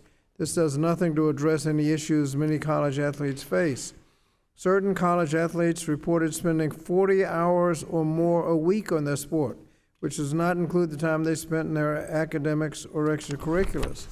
Additionally, college athletes have spoken out in the past about controlled institutions imposed on their lives off the field, such as being fingerprinted for daily meal attendance, mandatory or repeated hydration tests and weigh-ins, as well as having other students who are hired and paid by the school tracking class attendance. Moreover, student athletes report the demands of college sports interfere with their ability to pursue the major of their choice or reschedule their sports activities around their classes. Instead of working to address these challenges and improve the conditions of college athletes across the country, the committee is advancing a broad federal or state carve-out of labor protections like safety and health standards and workers' compensation. As of this morning, several organizations have come out against the bill, including the AFL-CIO, the American Association of Justice, the College Football Players Association, National College Players Association, and the SEIU, and the athletics organization, the Athletics Bureau, asking unanimous consent to enter their letters and statements, and ask unanimous consent that we enter those letters and statements into the record. No objection. I urge my colleagues to oppose the bill and yield back the balance of my time. Thank you. I'd like to now recognize Mr. Thompson for 5 minutes. Thank you, Mr. Chair. Mr. Chair, I move to strike the last word. I want to voice my strong support for H.R. 8534, which would help protect student athletes at every institution across the country from those who are aiming to limit or decrease their educational and athletic opportunities. As we've heard at a joint subcommittee hearing earlier this year, the ramifications of the National Labor Relations Board decision to classify Dartmouth College's men's basketball players as employees are vast.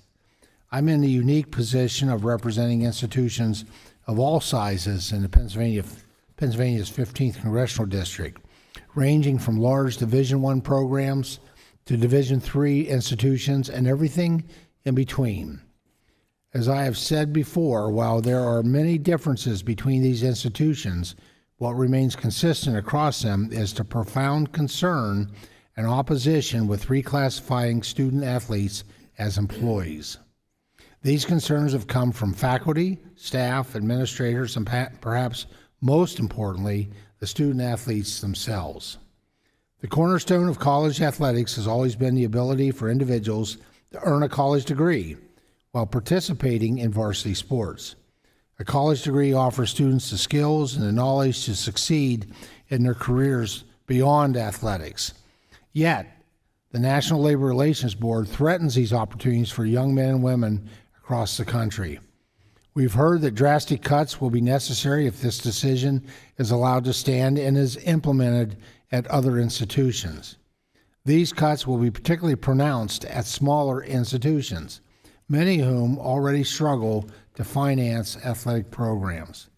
Now, I'm proud to support this legislation before us today that will protect student freedom, women's sports, and educational opportunities for all student athletes. I urge all of my colleagues to support this legislation, and I yield back. Thank you. I'd like to now recognize Mr. Walbrook for 5 minutes. Thank you, Mr. Chairman. H.R. 8534 is common sense legislation that pushes back against the NLRB and their bid to classify student athletes as employees to their detriment. Earlier this year, the Energy and Commerce Committee held a hearing with the NCAA commissioner as well as student athletes, including Kiki Thole, a softball player from the University of Michigan, also home to the undefeated national champion Wolverine football team. I might mention. During the hearing, we heard from Kiki how concerning and problematic employment status for student athletes would be, especially what implications employment status would have for non-revenue Olympic and women's sports. Let's be realistic. If student athletes are deemed employees, many schools will cut non-revenue sports, which are primarily women's and Olympic sports. This hurts not only our Olympic pipeline, but more importantly cuts off an avenue for students to achieve an affordable education, especially women. All of us have heard stories from constituents about the rising cost of college and how more and more American students are struggling to find a path to achieve a college education. College athletics provide a way for young adults to chase their athletic dreams while simultaneously achieving a college education. This is something that is unique to America. We've already seen a globalization of collegiate sports with American students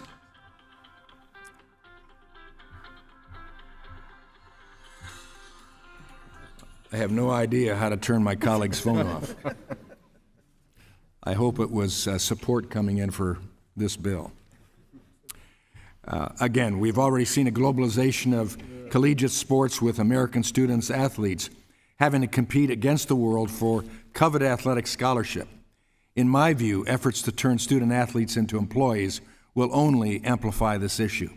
By limiting the number of sports available at colleges and universities and putting more pressure on athletic departments to recruit the most premier athletes from around the world for limited spots. Protecting student athletes' status as students, not employees, is vital for preserving athletic and educational opportunities. I urge my colleagues to support H.R. 8534, and I yield back. Thank you. I'd like to now recognize Mr. Allen for 5 minutes. Thank you, Chairman. I'd like to strike the last word.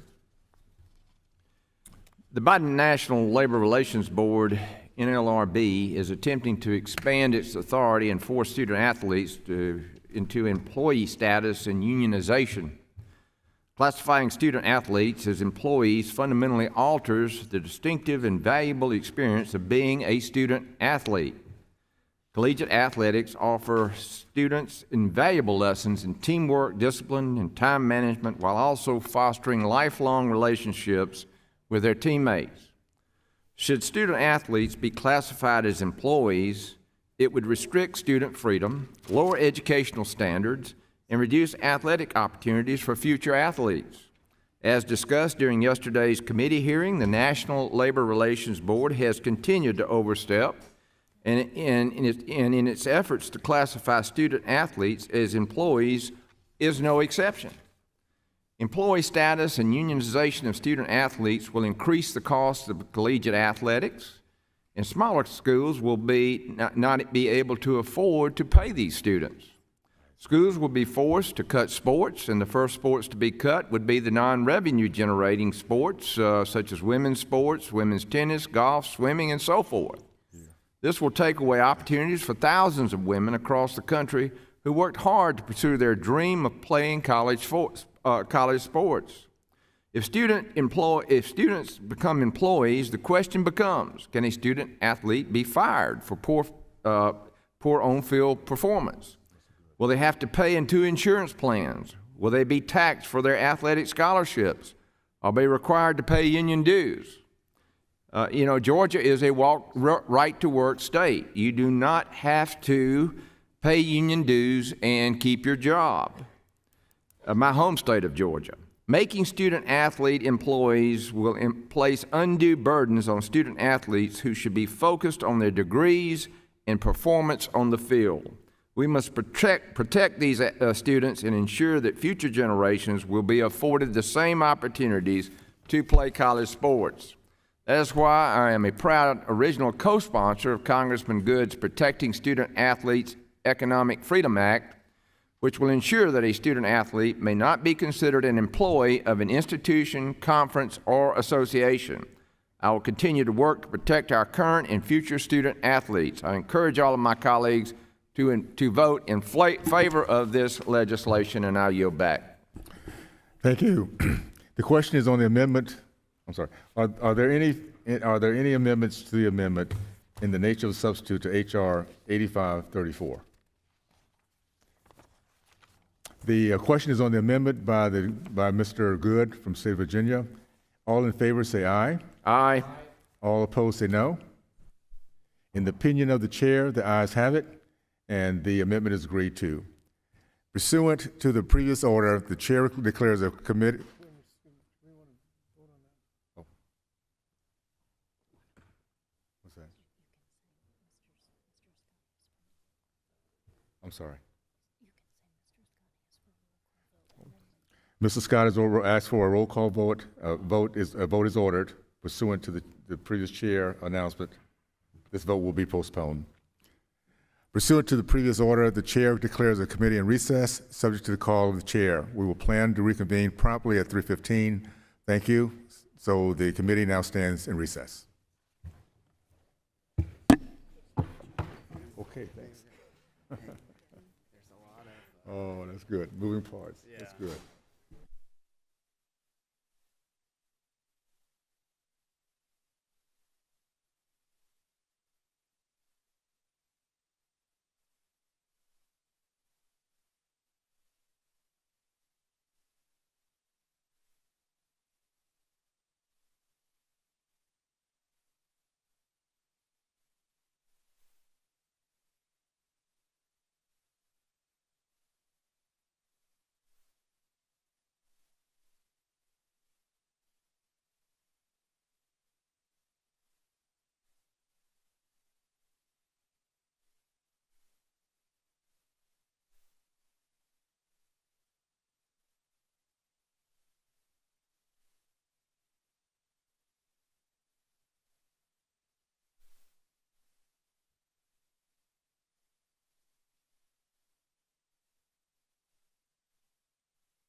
I now entertain a motion to report the bill H.R. 618 and recognize Mr. Wahlberg. I move the committee, Madam Chair, on Education and the Workforce report the bill H.R. 618 to the House of Representatives as amended and with the recommendation that the bill be agreed to and the bill do pass. The question now occurs on reporting H.R. 618 to the House with a favorable recommendation. All in favor say aye. Aye.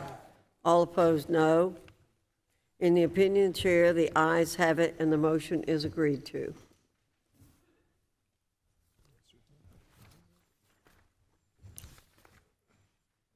H.R. 618. Next page. We agreed to it without Well, I think I now entertain a motion to report the bill H.R. 8606 as amended and recognize Mr. Wilson.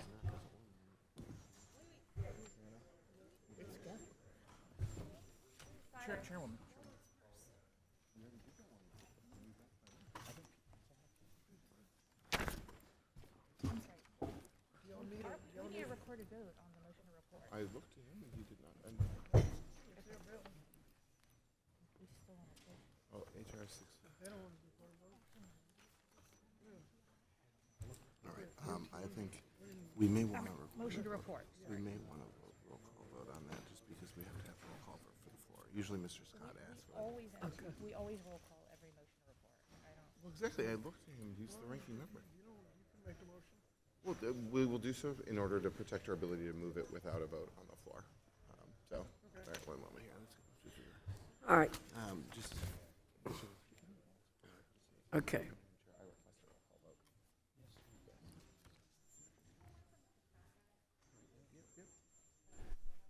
Madam Chairwoman, I request a roll call vote. A roll call vote has been requested. The clerk will call the roll. HR 618 on HR 618.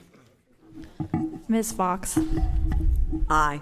Ms. Foxx votes aye. Mr. Wilson.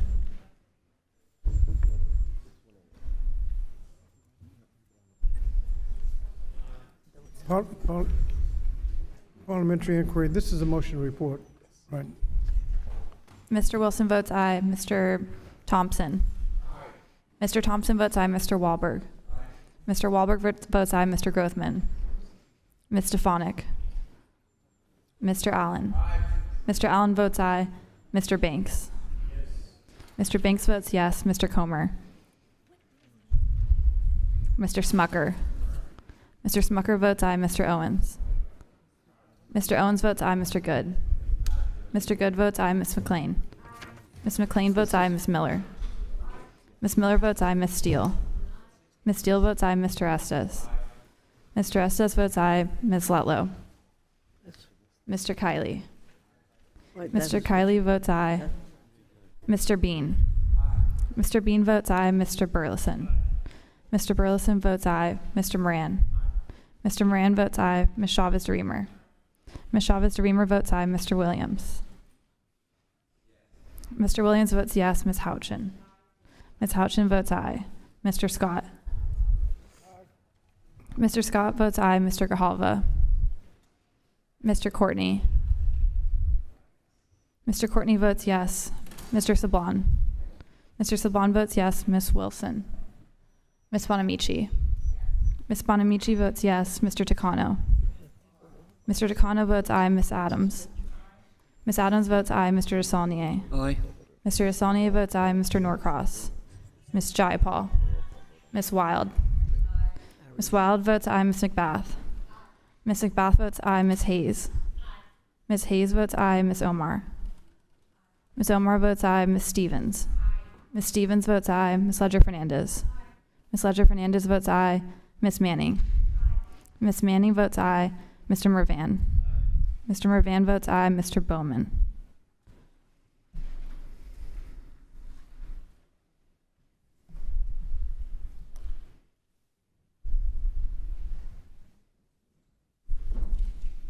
Would the clerk call the names of any members who are not shown as recorded?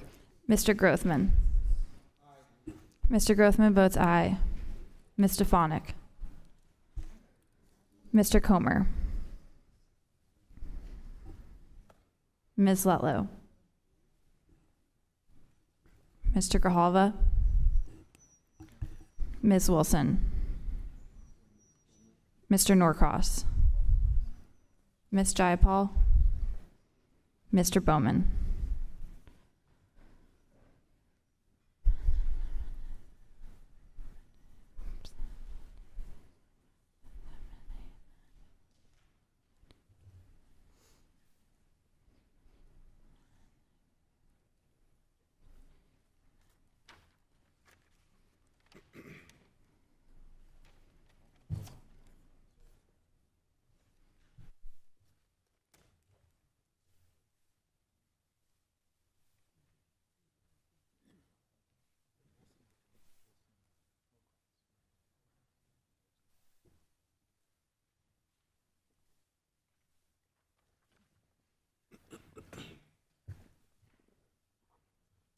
The clerk will report the tally.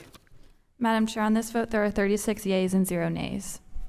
The ayes have it, and the motion is agreed to. H.R. 618 is ordered reported to the House of Representatives. The chair notes for the record that a quorum is present. I ask unanimous consent that staff be authorized to make necessary technical and conforming changes to the resolution. Without objection, so ordered. Pursuant to House Rule 11, Clause 2L, I give notice that all members have the requisite number of days to file supplemental, minority, additional, or dissenting views. Without objection, so ordered. I now entertain a motion to report the bill, H.R. 8606, as amended, and recognize Mr. Wilson. I move the Committee on Education Workforce report the bill, H.R. 8606, to the House of Representatives with an amendment in the nature of a substitute as amended and with the recommendation that the amendment be agreed to and the bill as amended do pass. The question now occurs on reporting H.R. 8606 as amended to the House with a favorable recommendation. All in favor say aye. Aye. All opposed, no. In the opinion of the chair, the ayes have it, and the motion is agreed to. The ranking member requests a recorded vote. The clerk will call the roll. Ms. Foxx. Aye. Ms. Foxx votes aye. Mr. Wilson. Aye. Mr. Wilson votes aye. Mr. Thompson. Aye. Mr. Thompson votes aye. Mr. Wahlberg. Mr. Wahlberg votes aye. Mr. Grothman. Mr. Grothman votes aye. Mr. Stefanik. Mr. Allen. Mr. Banks. Aye. Mr. Allen votes aye. Mr. Banks. Yes. Mr. Banks votes yes. Mr. Comer. Yes. Mr. Comer votes yes. Mr. Smucker. Mr. Smucker votes aye. Mr. Owens. Mr. Owens votes aye. Mr. Good. Mr. Good votes aye. Ms. McLean. Ms. McLean votes aye. Ms. Miller. Ms. Miller votes aye. Ms. Steele. Ms. Steele votes aye. Mr. Estes. Mr. Estes votes aye. Ms. Letlow. Ms. Letlow votes aye. Mr. Kiley. Mr. Kiley votes aye. Mr. Bean. Mr. Bean votes aye. Mr. Burleson. Mr. Burleson votes aye. Mr. Moran. Mr. Moran votes aye. Ms. Chavez-Reamer. Ms. Chavez-Reamer votes aye. Mr. Williams. Mr. Williams votes aye. Ms. Houchin. Ms. Houchin votes aye. Mr. Scott. Mr. Scott votes aye. Mr. Grijalva. Mr. Courtney. Mr. Courtney votes aye. Mr. Saban. Mr. Saban votes aye. Ms. Wilson. Ms. Bonamici. Ms. Bonamici votes aye. Mr. Takano. Mr. Takano votes aye. Ms. Adams. Ms. Adams votes aye. Mr. DeSaulnier. Mr. DeSaulnier votes aye. Mr. Norcross. Ms. Jayapal. Ms. Wild. Ms. Wild votes aye. Ms. McBath. Ms. McBath votes aye. Ms. Hayes. Ms. Hayes votes aye. Ms. Omar. Ms. Omar votes aye. Ms. Stevens. Ms. Stevens votes aye. Ms. Ledger-Fernandez. Ms. Ledger-Fernandez votes aye. Ms. Manning. Ms. Manning votes aye. Mr. Mervan. Mr. Mervan votes aye. Mr. Bowman.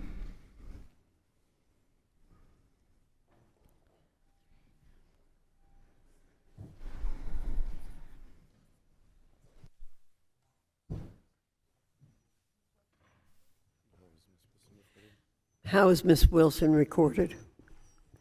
Ms. Wilson is not recorded.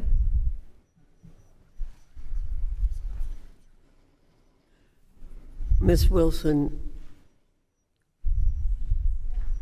Ms. Wilson votes yes.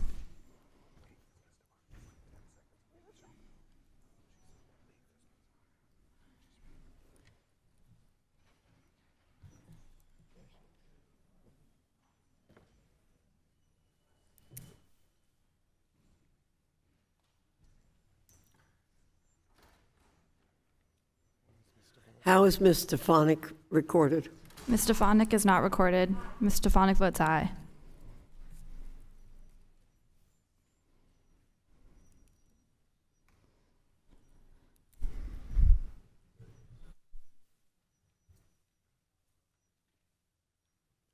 The clerk will report the tally.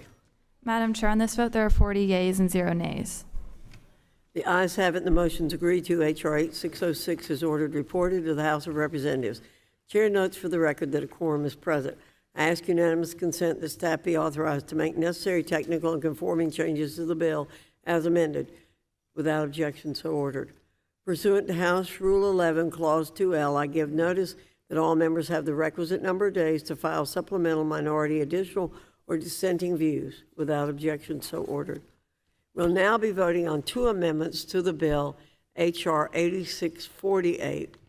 The amendment offered by Mr. Scott, Scott VA _028.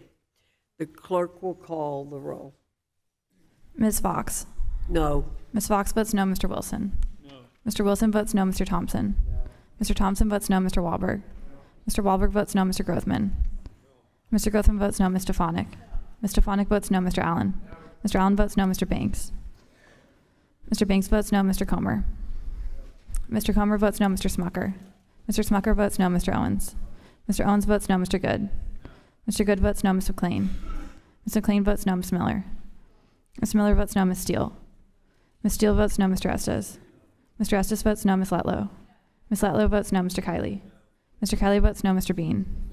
Mr. Bean votes no. Mr. Burleson? Mr. Burleson votes no. Mr. Moran? Mr. Moran votes no. Ms. Chavez-Dreamer? Ms. Chavez-Dreamer votes no. Mr. Williams? Mr. Williams votes no. Ms. Houchin? Ms. Houchin votes no. Mr. Scott?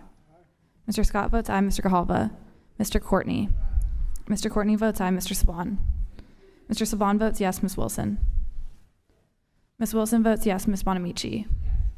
Ms. Bonamici votes yes. Mr. Cano? Mr. Cano votes aye. Ms. Adams? Ms. Adams votes aye. Mr. Saulnier? Mr. Saulnier votes aye. Mr. Norcross? Ms. Jayapal? Ms. Wild? Ms. Wild votes aye. Ms. McBath? Ms. McBath votes aye. Ms. Hayes? Ms. Hayes votes aye. Ms. Omar? Ms. Omar votes aye. Ms. Stevens? Ms. Stevens votes aye. Ms. Ledger-Fernandez? Ms. Ledger-Fernandez votes aye. Ms. Manning? Ms. Manning votes aye. Mr. Mervan? Mr. Mervan votes aye. Mr. Bowman?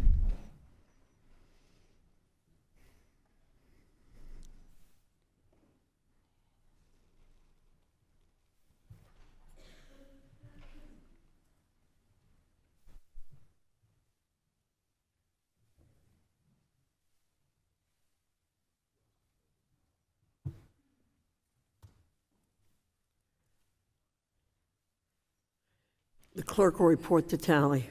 Madam Chair, on this vote, there are 16 yeas and 24 nays. The amendment is not adopted.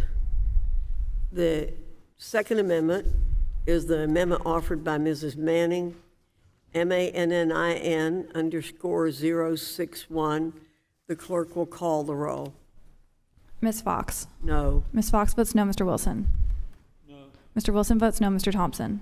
No. Mr. Thompson votes no. Mr. Wahlberg? Mr. Wahlberg votes no. Mr. Grothman? Mr. Grothman votes no. Ms. Stefanik? Ms. Stefanik votes no. Mr. Allen? Mr. Allen votes no. Mr. Banks? Mr. Banks votes no. Mr. Comer? Mr. Comer votes no. Mr. Smucker? Mr. Smucker votes no. Mr. Owens? Mr. Owens votes no. Mr. Good? Mr. Good votes no. Ms. McLean? Ms. McLean votes no. Ms. Miller? Ms. Miller votes no. Ms. Steele? Ms. Steele votes no. Mr. Estes? Mr. Estes votes no. Mr. Letlow? Ms. Letlow votes no. Mr. Kiley? Mr. Kiley votes no. Mr. Bean? Mr. Bean votes no. Mr. Burleson? Mr. Burleson votes no. Mr. Moran? Ms. Chavez-Dreamer? Ms. Chavez-Dreamer votes no. Mr. Williams? Mr. Williams votes no. Ms. Houchin? Ms. Houchin votes no. Mr. Scott? Mr. Scott votes aye. Mr. Grijalva? Mr. Courtney? Mr. Courtney votes aye. Mr. Saban? Ms. Wilson? Ms. Wilson votes aye. Ms. Bonamici? Ms. Bonamici votes yes. Mr. Cano? Mr. Cano votes aye. Ms. Adams? Ms. Adams votes aye. Mr. Saulnier? Mr. Saulnier votes aye. Mr. Norcross? Ms. Jayapal? Ms. Wild? Ms. Wild votes aye. Ms. McBath? Ms. McBath votes aye. Ms. Hayes? Ms. Hayes votes aye. Ms. Omar? Ms. Omar votes aye. Ms. Stevens? Ms. Stevens votes aye. Ms. Ledger-Fernandez? Ms. Ledger-Fernandez votes aye. Ms. Manning? Ms. Manning votes aye. Mr. Mervan. Mr. Mervan votes aye. Mr. Bowman. Mr. Sablon. How is Mr. Sablon recorded? Mr. Sablon is not recorded. Mr. Sablon votes yes.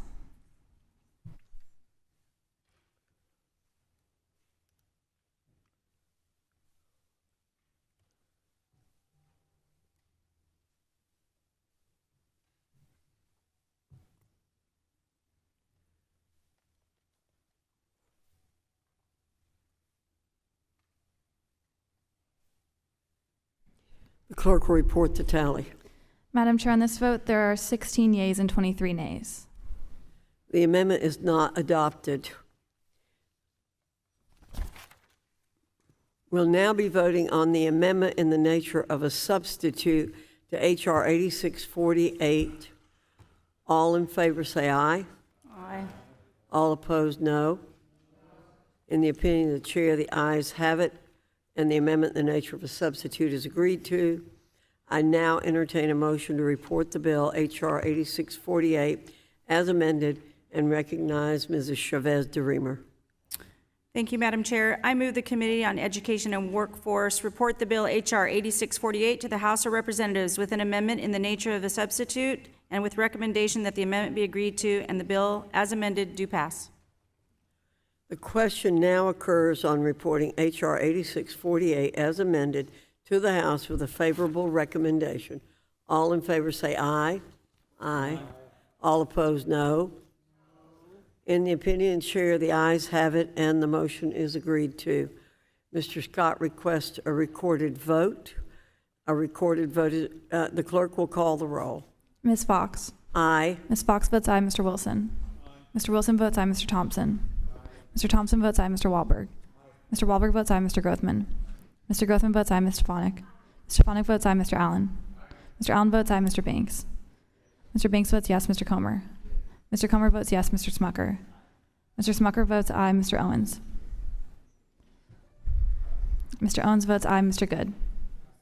Mr. Good votes aye. Ms. McLean. Ms. McLean votes aye. Ms. Miller.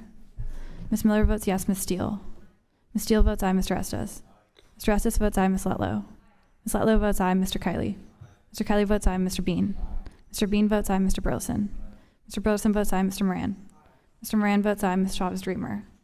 Ms. Chavez-Dreamer votes aye. Mr. Williams. Mr. Williams votes aye. Ms. Houchin. Ms. Houchin votes aye. Mr. Scott. Mr. Scott votes no. Mr. Grijalva. Mr. Courtney. Mr. Courtney votes no. Mr. Saban. Mr. Saban votes no. Ms. Wilson. Ms. Wilson votes no. Ms. Wanamichi. Ms. Wanamichi votes no. Mr. Chicano. Mr. Chicano votes nay. Ms. Adams.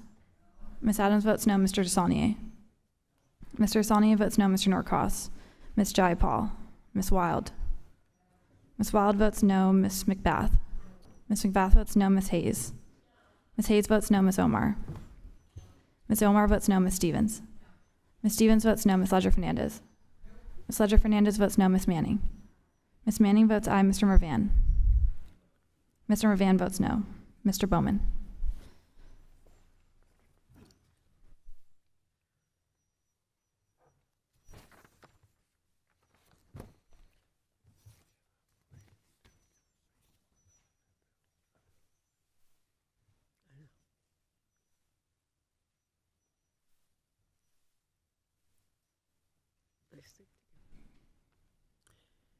The clerk will report the tally.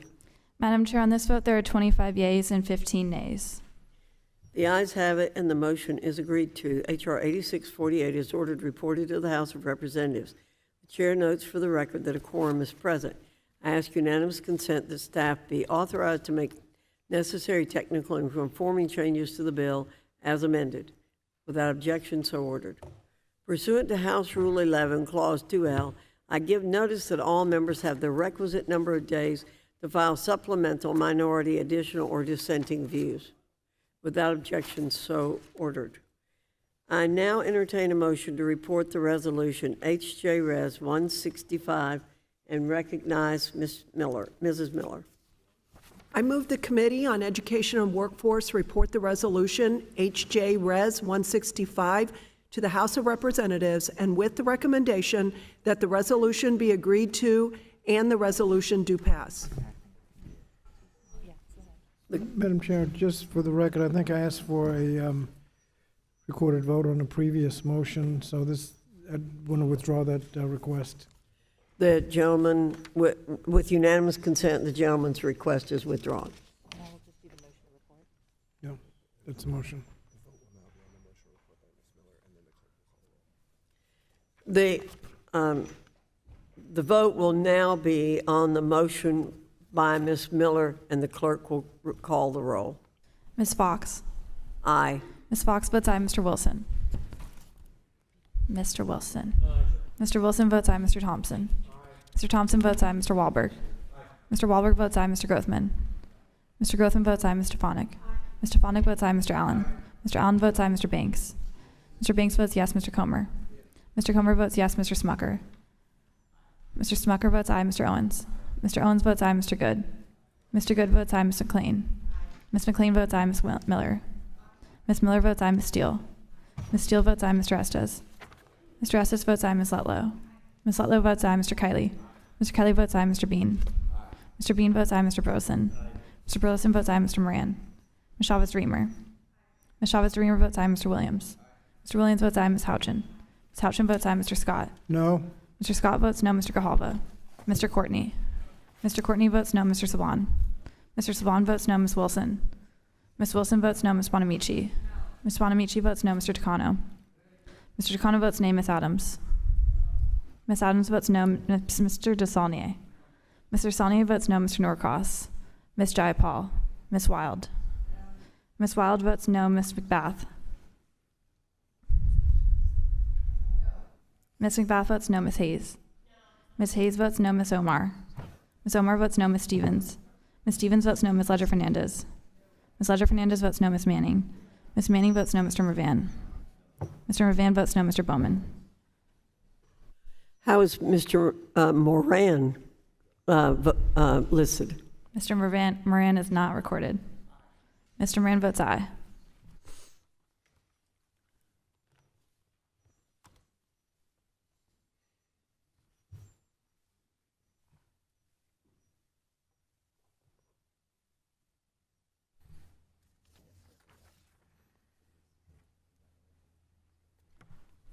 The clerk will report the tally. Madam Chair, on this vote, there are 24 yeas and 16 nays.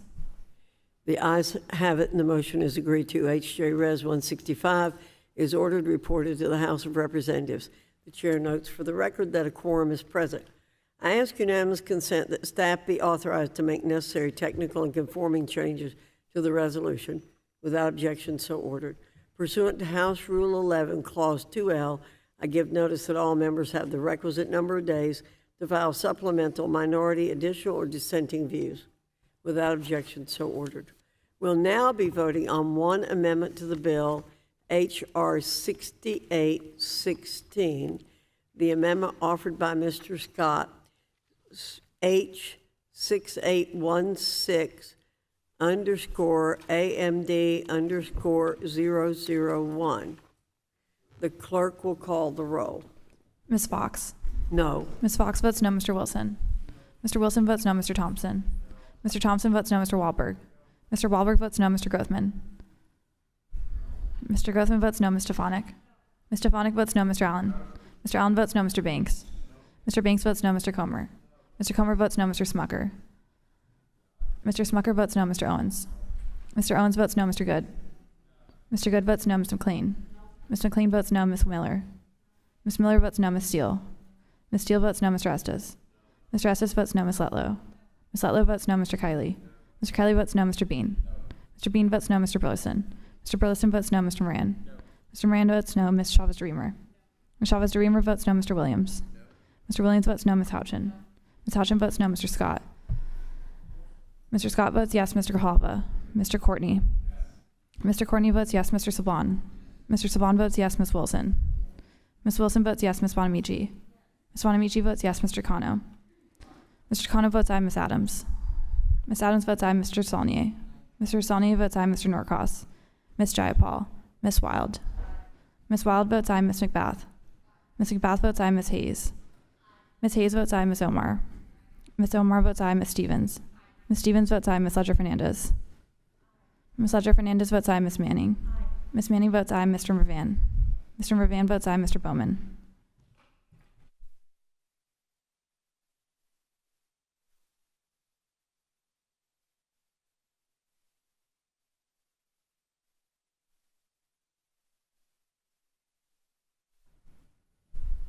The clerk will report the tally. Madam Chair, on this vote, there are 16 yeas and 24 nays. The amendment is not agreed to. We'll now be voting on the amendment in the nature of a substitute to H.R. 6816. All in favor say aye. Aye. All opposed, no. In the opinion of the chair, the ayes have it, and the amendment in the nature of a substitute is agreed to. I now entertain a motion to report the bill H.R. 6816 as amended and recognize Mr. Moran. Madam Chairwoman, I move the Committee on Education and the Workforce report the bill H.R. 6816 to the House of Representatives with an amendment in the nature of a substitute and with the recommendation that the amendment be agreed to and the bill as amended do pass. The question now occurs on reporting H.R. 6816 as amended to the House with a favorable recommendation. All in favor say aye. Aye. All opposed, no. In the opinion of the chair, the ayes have it, and the motion is agreed to. Mr. Scott requests a recorded vote. The clerk will call the roll. Ms. Foxx. Aye. Ms. Foxx votes aye. Mr. Wilson. Mr. Wilson votes aye. Mr. Thompson. Mr. Thompson votes aye. Mr. Wahlberg. Mr. Wahlberg votes aye. Mr. Grothman.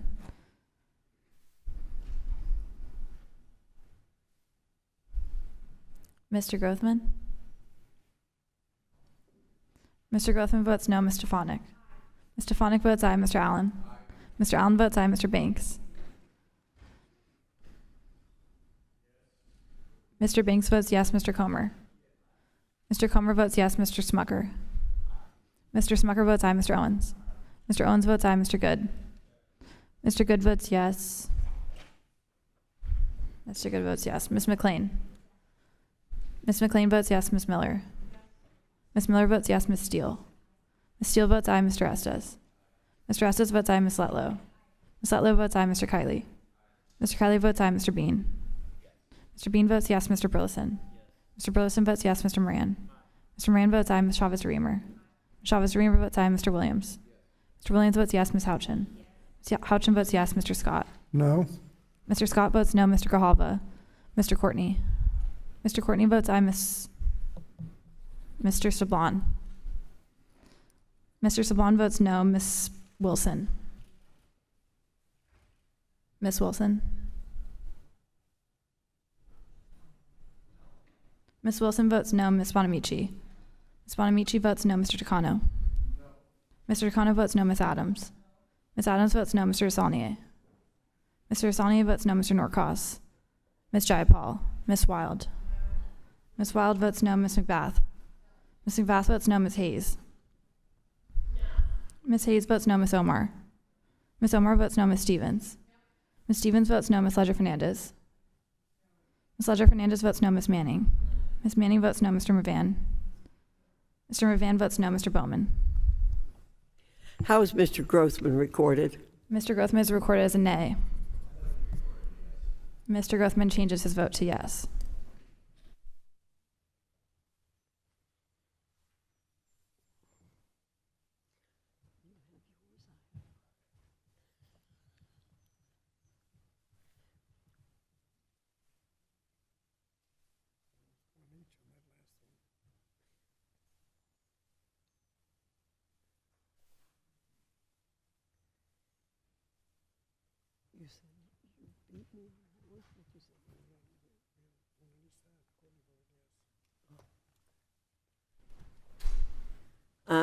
The clerk will report the tally. Madam Chair, on this vote, there are 25 yeas and 15 nays. The ayes have it, and the motion's agreed to. H.R. 6816 is ordered reported to the House of Representatives. The chair notes for the record that a quorum is present. I ask unanimous consent that staff be authorized to make necessary technical and conforming changes to the bill as amended. Without objection, so ordered. Pursuant to House Rule 11, Clause 2L, I give notice that all members have the requisite number of days to file supplemental minority, additional, or dissenting views. Without objection, so ordered. We will now be voting on one amendment to the bill, H.R. 5567, the amendment offered by Mr. Scott, H5667 _AMD _001. The clerk will call the roll. Ms. Foxx? No. Ms. Foxx votes no, Mr. Wilson. Mr. Wilson votes no, Mr. Thompson. Mr. Thompson votes no, Mr. Wahlberg. Mr. Wahlberg votes no, Mr. Grothman. Ms. Stefanik? Ms. Stefanik votes no. Mr. Allen votes no. Mr. Banks? Mr. Banks votes no, Mr. Comer. Mr. Comer votes no, Mr. Smucker. Mr. Smucker votes no, Mr. Owens. Mr. Owens votes no, Mr. Good. Mr. Good votes no, Ms. McLean. Ms. McLean votes no, Ms. Miller. Ms. Steele? Ms. Steele votes no, Mr. Estes. Mr. Estes votes no, Ms. Letlow. Ms. Letlow votes no, Mr. Kiley. Mr. Kiley votes no, Mr. Bean.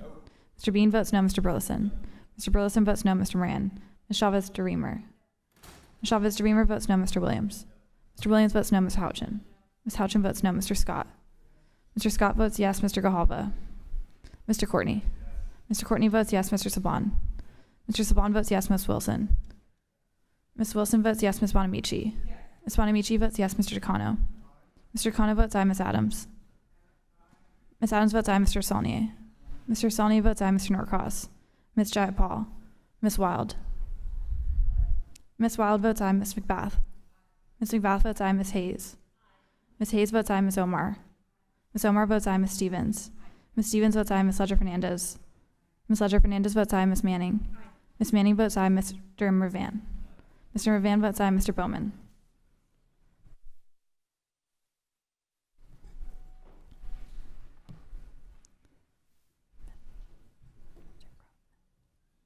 How is Ms. Steele recorded? Ms. Steele is recorded as a nay. Is there anyone who is not recorded? Mr. Grothman. Mr. Grothman votes no.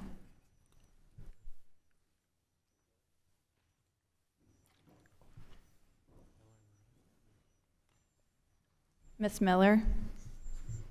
How is Ms. Miller recorded? Ms. Miller is not No. recorded. Ms. Miller votes no.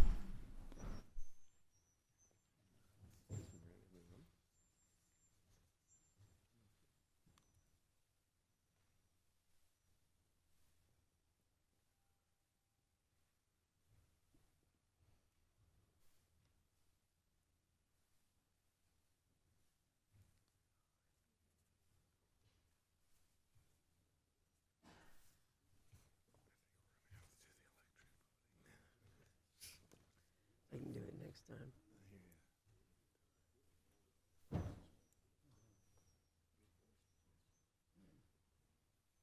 People hate it because you got to be there.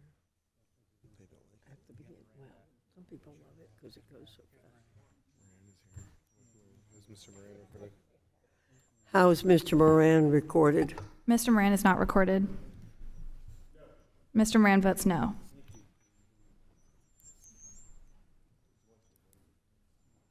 The clerk will report the tally. Madam Chair, on this vote, there are 16 yeas and 24 nays. The amendment is not adopted. We'll now be voting on the amendment in the nature of a substitute to H.R. 5567. All in favor say aye. Aye. All opposed, no. In the opinion of the chair, the ayes have it, and the amendment in the nature of a substitute is agreed to. I now entertain a motion to report the bill H.R. 5567 as amended and recognize Mr. Williams.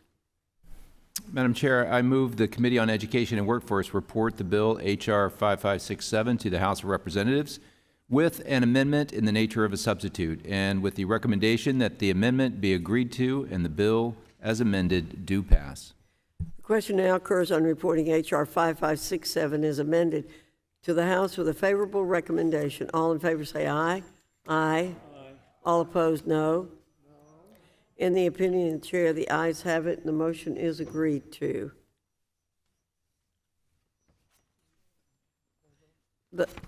The ranking member requests a recorded vote. Clerk will call the roll. Ms. Foxx. Aye. Ms. Foxx votes aye. Mr. Wilson. Mr. Wilson votes aye. Mr. Thompson. Mr. Thompson votes aye. Mr. Wahlberg. Mr. Wahlberg votes aye. Mr. Grothman. Mr. Grothman votes aye. Ms. Stefanik. Ms. Stefanik votes aye. Mr. Allen. Mr. Allen votes aye. Mr. Banks. Mr. Banks votes yes. Mr. Comer. Mr. Comer votes yes. Mr. Smucker. Mr. Smucker votes aye. Mr. Owens. Mr. Owens votes aye. Mr. Good. Mr. Good votes aye. Ms. McLean. Ms. McLean votes aye. Ms. Miller. Ms. Miller votes yes. Ms. Steele. Ms. Steele votes aye. Mr. Estes. Mr. Estes votes aye. Ms. Letlow. Mr. Kiley. Mr. Kiley votes aye. Mr. Bean. Mr. Bean votes aye. Mr. Burleson. Mr. Burleson votes aye. Mr. Moran. Mr. Moran votes aye. Ms. Chavez-Dreamer. Ms. Chavez-Dreamer votes aye. Mr. Williams. Mr. Williams votes aye. Ms. Houchin. Ms. Houchin votes aye. Mr. Scott. Mr. Scott votes no. Mr. Grijalva. Mr. Courtney. Mr. Courtney votes no. Mr. Saban. Mr. Saban votes no. Ms. Wilson. Ms. Wilson votes no. Ms. Bonamici. Ms. Bonamici votes no. Mr. Takano. Mr. Takano votes nay. Ms. Adams. Ms. Adams votes no. Mr. Desaulnier. Mr. Desaulnier votes no. Mr. Norcross. Ms. Jayapal. Ms. Wild. Ms. Wild votes no. Ms. McBath. Ms. McBath votes no. Ms. Hayes.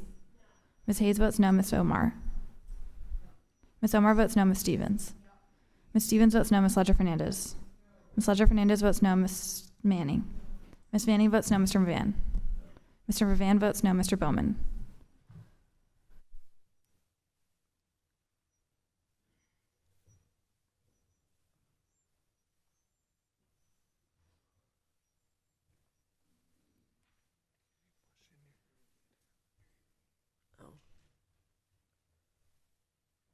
Clerk will report the tally. Madam Chair, on this vote, there are 23 yeas and 16 nays. The ayes have it, and the motion's agreed to. H.R. 5567 is ordered reported. The House of Representatives, the chair notes for the record that a quorum is present.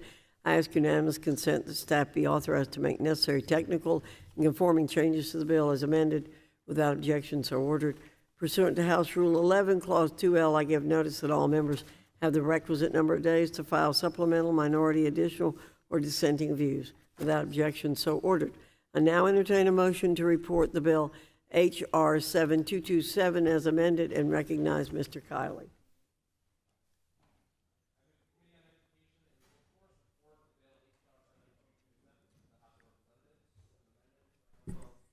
I move the Committee on Education and the Workforce report the bill H.R. 7227 to the House of Representatives with an amendment in the nature of a substitute and with the recommendation that the amendment be agreed to and the bill as amended do pass. The question now occurs on reporting H.R. 7227 as amended to the House with a favorable recommendation. All in favor say aye. Aye. All opposed, no. In the opinion of the chair, the ayes have it and the motion is agreed to. Mr. Scott requests a recorded vote or roll. The clerk will call the roll. Ms. Foxx. Aye. Ms. Foxx votes aye. Mr. Wilson. Mr. Wilson votes aye. Mr. Thompson. Mr. Thompson votes aye. Mr. Wahlberg. Mr. Wahlberg votes aye. Mr. Grothman.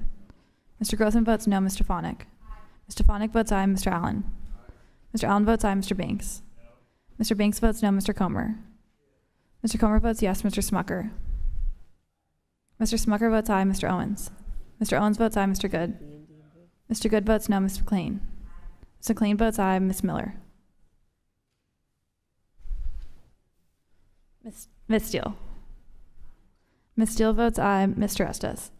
Mr. Estes votes aye. Ms. Letlow. Mr. Kiley. Mr. Kiley votes aye. Mr. Bean. Mr. Bean votes aye. Mr. Burleson. Mr. Burleson votes no. Mr. Moran. Mr. Moran votes aye. Ms. Chavez-Dreamer. Ms. Chavez-Dreamer votes aye. Mr. Williams. Mr. Williams votes aye. Ms. Houchin. Ms. Houchin votes aye. Mr. Scott. Mr. Scott votes aye. Mr. Grijalva. Mr. Courtney. Mr. Courtney votes aye. Mr. Saban. Mr. Saban votes aye. Ms. Wilson. Ms. Wilson votes aye. Ms. Bonamici. Ms. Bonamici votes aye. Mr. Takano. Mr. Takano votes aye. Ms. Adams. Ms. Adams votes aye. Mr. Saulnier.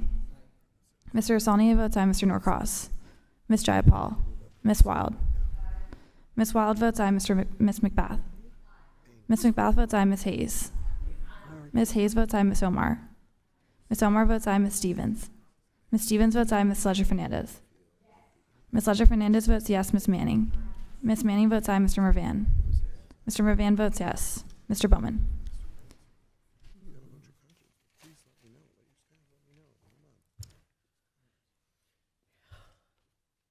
That machine down there in front of Georgie is flashing her light right in my eyes. We need to move it just a little bit. It's a reflection. Can you see it?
The clerk will report the tally. Madam Chair, on this vote, there are 34 yeas and 4 nays. The ayes have it, and the motion is agreed to. H.R. 7227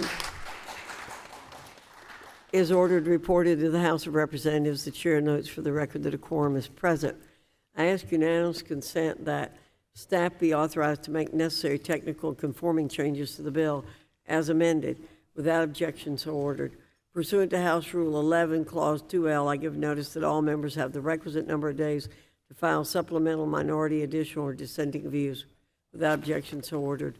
We'll now be voting on one amendment to the bill, H.R. 8649, the amendment offered by Mr. Scott, AMD_001.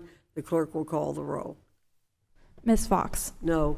Ms. Foxx votes no. Mr. Wilson. Mr. Wilson votes no. Mr. Thompson.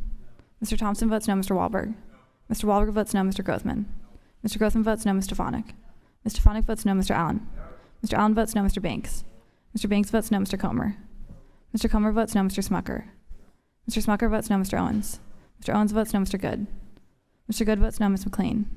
Ms. McLean votes no. Ms. Miller. Ms. Miller votes no. Ms. Steele. Ms. Steele votes no. Mr. Estes. Mr. Estes votes no. Ms. Letlow. Mr. Kiley. Mr. Kiley votes no. Mr. Bean. Mr. Bean votes no. Mr. Burleson. Mr. Burleson votes no. Mr. Moran. Mr. Moran votes no. Ms. Chavez-Dreamer. Ms. Chavez-Dreamer votes no. Mr. Williams. Mr. Williams votes no. Ms. Houchin. Ms. Houchin votes no. Mr. Scott. Mr. Scott votes yes. Mr. Grijalva. Mr. Courtney. Mr. Courtney votes aye. Mr. Saban. Mr. Saban votes yes. Ms. Wilson. Ms. Wilson votes yes. Ms. Bonamici. Ms. Bonamici votes aye. Mr. Decano. Mr. Decano votes aye. Ms. Adams. Ms. Adams votes aye. Mr. Saulnier. Mr. Saulnier votes aye. Mr. Norcross. Ms. Jayapal. Ms. Wild. Ms. Wild votes aye. Ms. McBath. Ms. McBath votes aye. Ms. Hayes. Ms. Hayes votes aye. Ms. Omar. Ms. Omar votes aye. Ms. Stevens. Ms. Stevens votes aye. Ms. Ledger Fernandez. Ms. Ledger Fernandez votes aye. Ms. Manning. Ms. Manning votes aye. Mr. Mervan. Mr. Mervan votes aye. Mr. Bowman.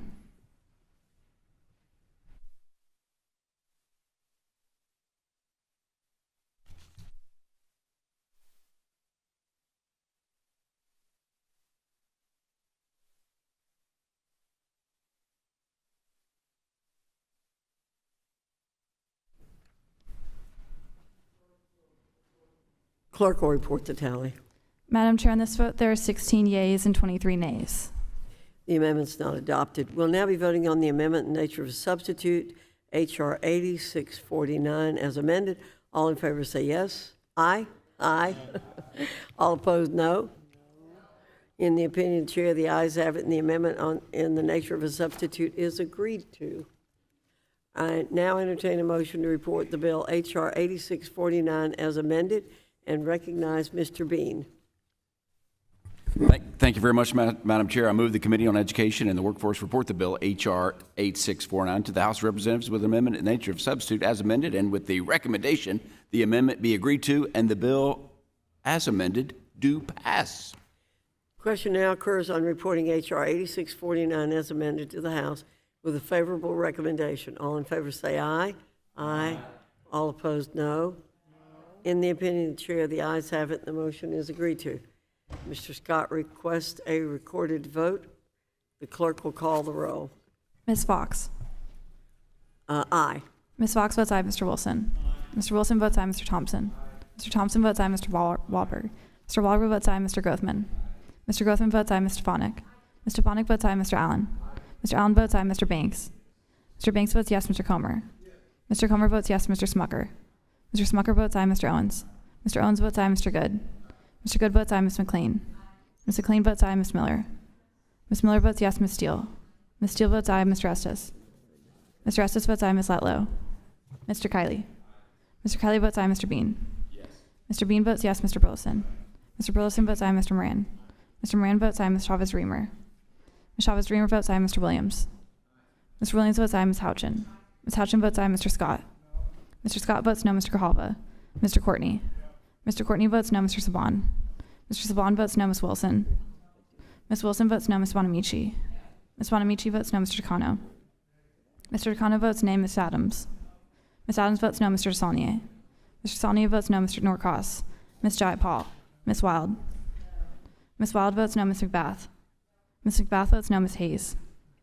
Ms. Hayes votes no, Ms. Omar. Ms. Omar votes no, Ms. Stevens. Ms. Stevens votes no, Ms. Sledger-Fernandez. Ms. Sledger-Fernandez votes no, Ms. Manning. Ms. Manning votes no, Mr. Mervan. Mr. Mervan votes no, Mr. Bowman.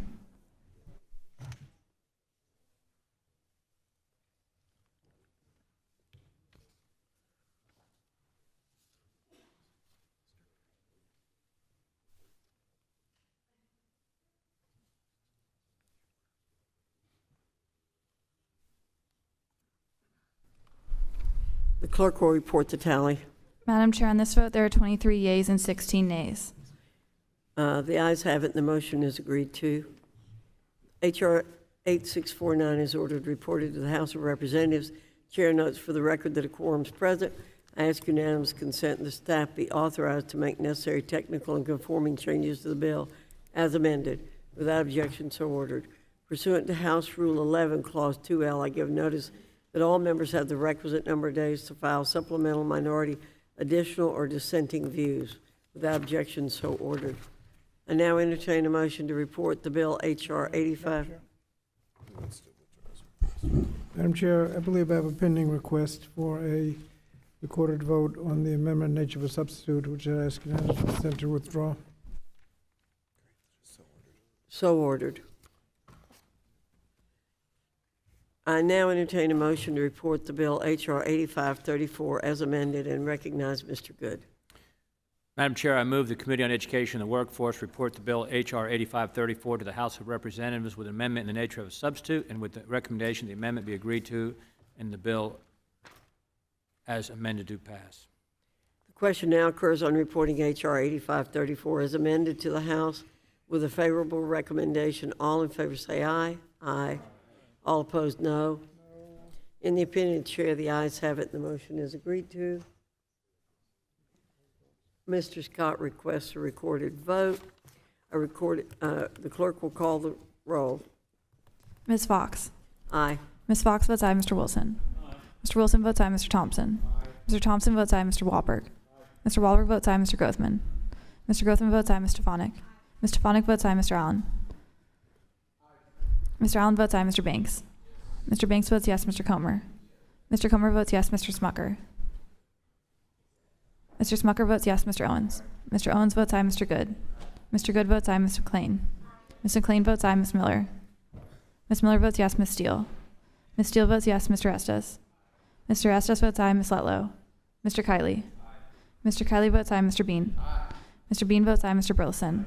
Mr. Burleson votes aye, Mr. Moran. Mr. Moran votes aye, Ms. Chavez-Reamer. Ms. Chavez-Reamer votes aye, Mr. Williams. Mr. Williams votes aye, Ms. Houchin. Ms. Houchin votes aye, Mr. Scott. Mr. Scott votes no. Mr. Cahalpa. Mr. Courtney. Mr. Courtney votes no. Mr. Sablon. Mr. Sablon votes no. Ms. Wilson. Ms. Wilson votes no. Mr. Bonamici. Ms. Bonamici votes no. Mr. Decano. Mr. Decano votes nay. Ms. Adams. Ms. Adams votes nay. Mr. Desaulnier. Mr. Desaulnier votes no. Mr. Norcross. Ms. Jayapal. Ms. Wild. Ms. Wild votes no. Ms. McBath. Ms. McBath votes no. Ms. Hayes. Ms. Hayes votes no. Ms. Omar. Ms. Omar votes no. Ms. Stevens. Ms. Stevens votes no. Ms. Ledger-Fernandez. Ms. Ledger-Fernandez votes no. Ms. Manning. Ms. Manning votes no. Mr. Mervan. Mr. Mervan votes no. Mr. Bowman.